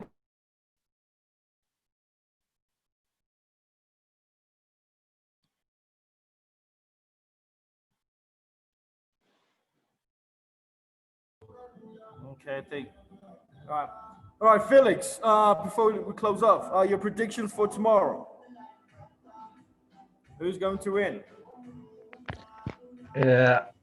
I really have no idea. But It's a prediction, Felix. I have the feeling that Mas is going to win. Okay. All right. So Felix prediction, Mas is going to win. Why? Do you have any? Can you expand on why you think they'll win? Because they're going to get most of the votes, I guess. Yes. A lot of rural areas still fancy Morales, and I guess they will vote for his political party. I have the feeling that in the rural areas, he has the majority of the votes, and in the urban areas, Mesa has the lead. But we'll see tomorrow. It's going to be an interesting day. Definitely. And Brian, who do you? What are your predictions for tomorrow? Who's going to win? Oh, about my vote? No, don't tell us your vote. It's sacred. Just tell us, who do you think is going to win? Arce, Mesa, Camacho, or Chi? Who do you think is going to become the new president? I hope Mesa will win this race, but on the TV, the news says that there is possible there will be a second race, but well, I don't know, sincerely. That's a prediction, my friend. Yeah, you don't have to. It doesn't have to be correct. You don't have to. What's the word I'm looking for? It's not unless we know what's going to happen tomorrow. We're only predicting.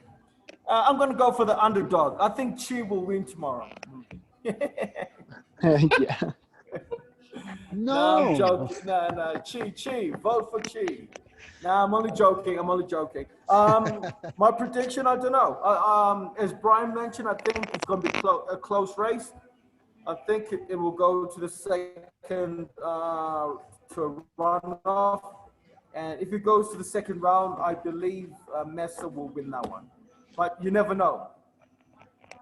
Politics is a funny game. We just hope everything's peaceful tomorrow. Monday, people can go into the streets without fear.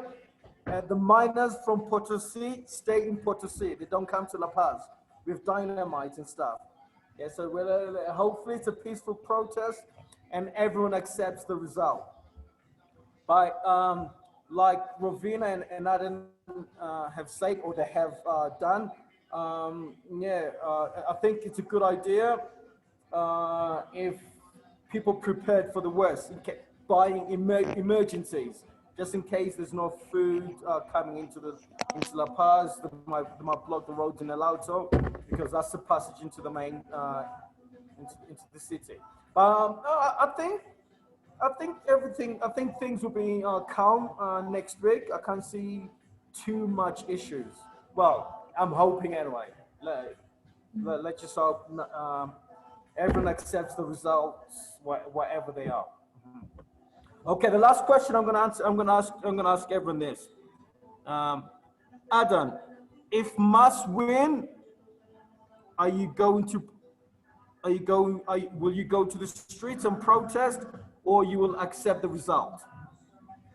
So that's the last question of the day. If must win, are you willing to accept the result of the country, the choice of the country? It's a hard decision, but I don't know. I don't believe it must want. But if must want, maybe I will go to the protests.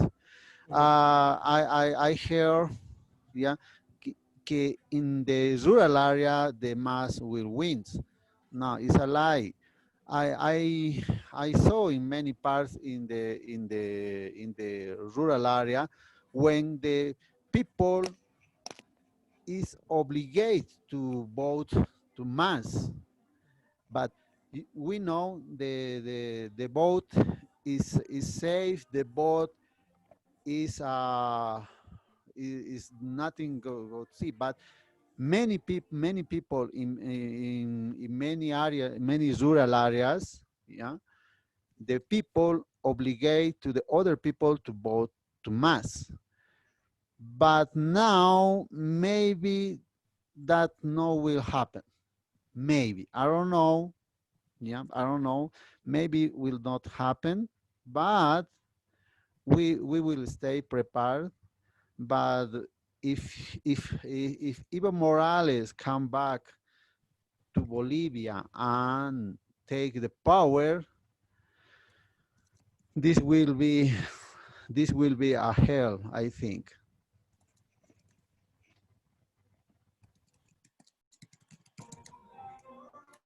Ravina, over to you.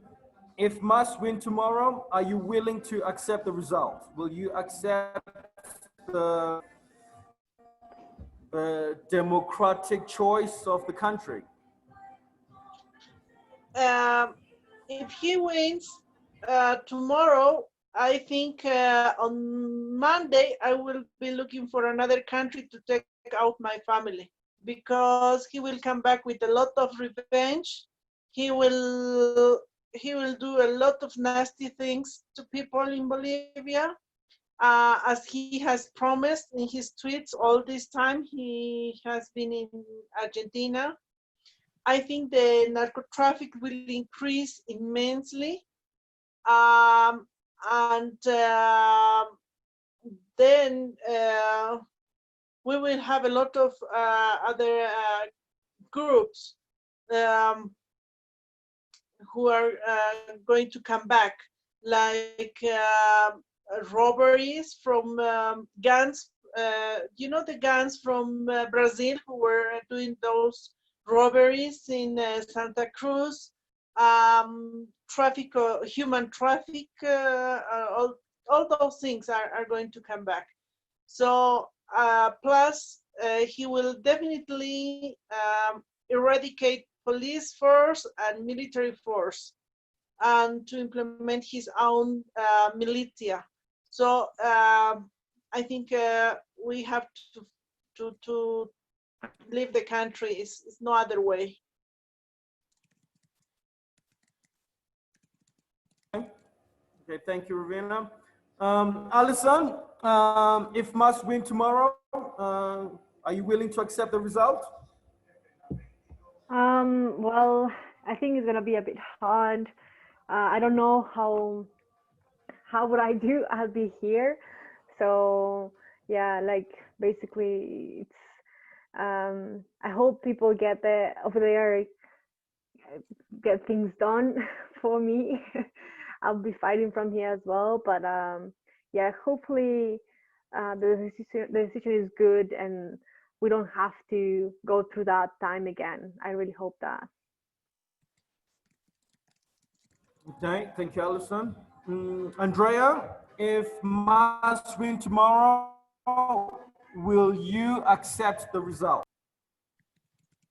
No, I don't accept. I will go to protest because I would not accept to return to the dictatorship, and I don't want to live like in Venezuela, standing in line for standing in a line to eat from a spoon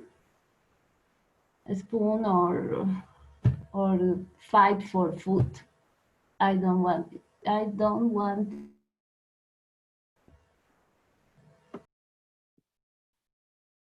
Okay, thank you, Andrea. Mariana, if must win tomorrow, are you willing to accept the result? Really, I not accept because I see in my mom works for the mass government, Evo Morales, and I see how many how many dinner uh, of from Bolivians their house say robar. Still. Yes, still from indigenous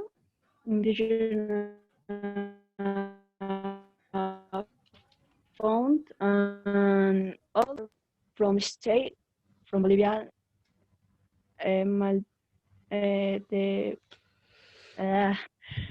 the for government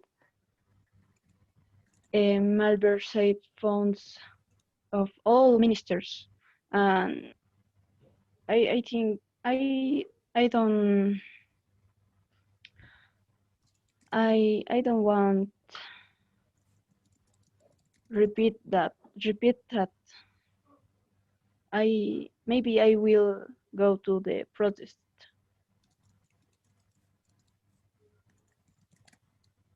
And lastly, Brian, if must win tomorrow, will you accept the result?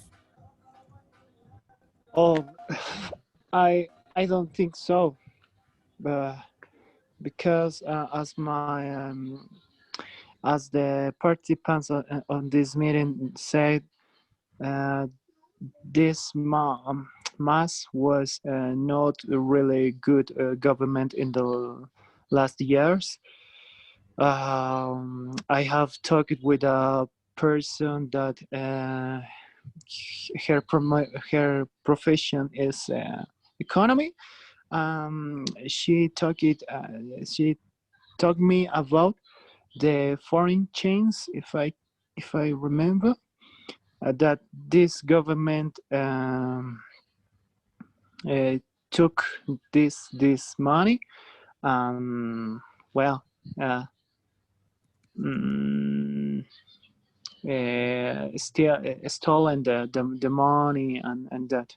But I think several people don't agree or won't agree with this if the mass will win this election. Yes. Okay, thank you, Brian. Yeah, interesting, guys. Yeah, tomorrow we shall see. Okay, we're gonna end here. All right, guys. Tomorrow, be safe on the streets. Go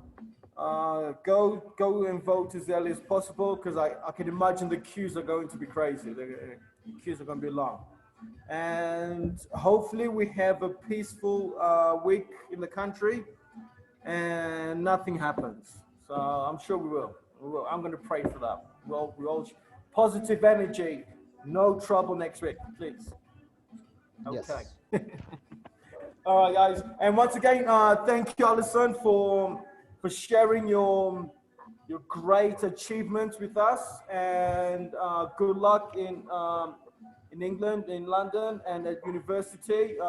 I'm sure you will get excellent results, and you will achieve your objective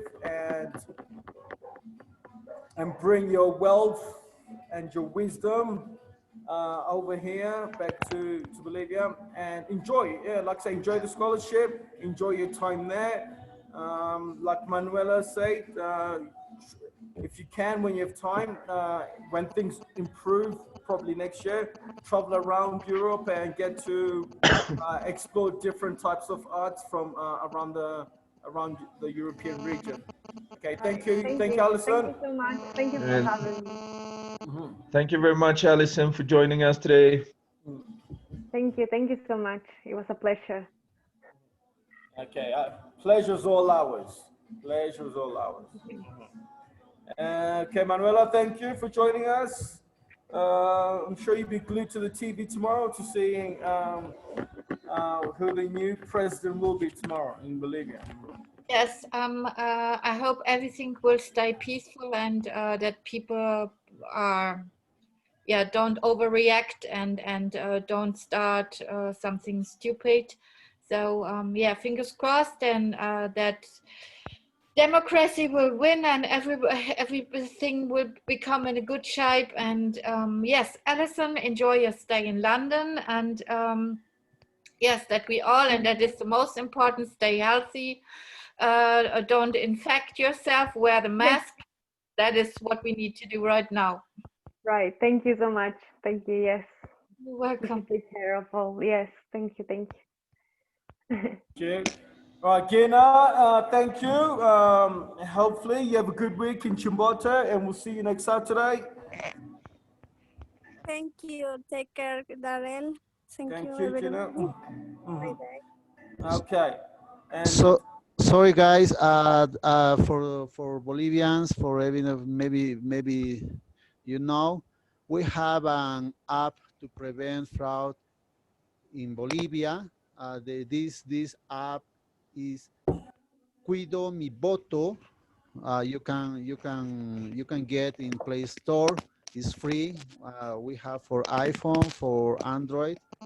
But it's nice to care our vote, to care our democracy, to care our our vote. Okay. Thank you guys. Thank you. thank you, Adam. Thank you. And see you next week, Adam. Be safe tomorrow. Yes. Okay. And Ravina, thank you for joining us. Hopefully you don't have to leave the country on Monday. Okay, Ravina? Thank you. Yeah, because it's too much. That person is too much. Hopefully on Tuesday I will be here. See you next Saturday. Have a good week and take care. Yes, but Ravina, just in case, yeah, go on the internet, start looking for flights. You might get a cheap price, just in case. Emergency. I think I will take this excuse to go back to London. Really, I miss London, so I will take a huge excuse to go back to London. I miss my family there because each friend in London, it's my family.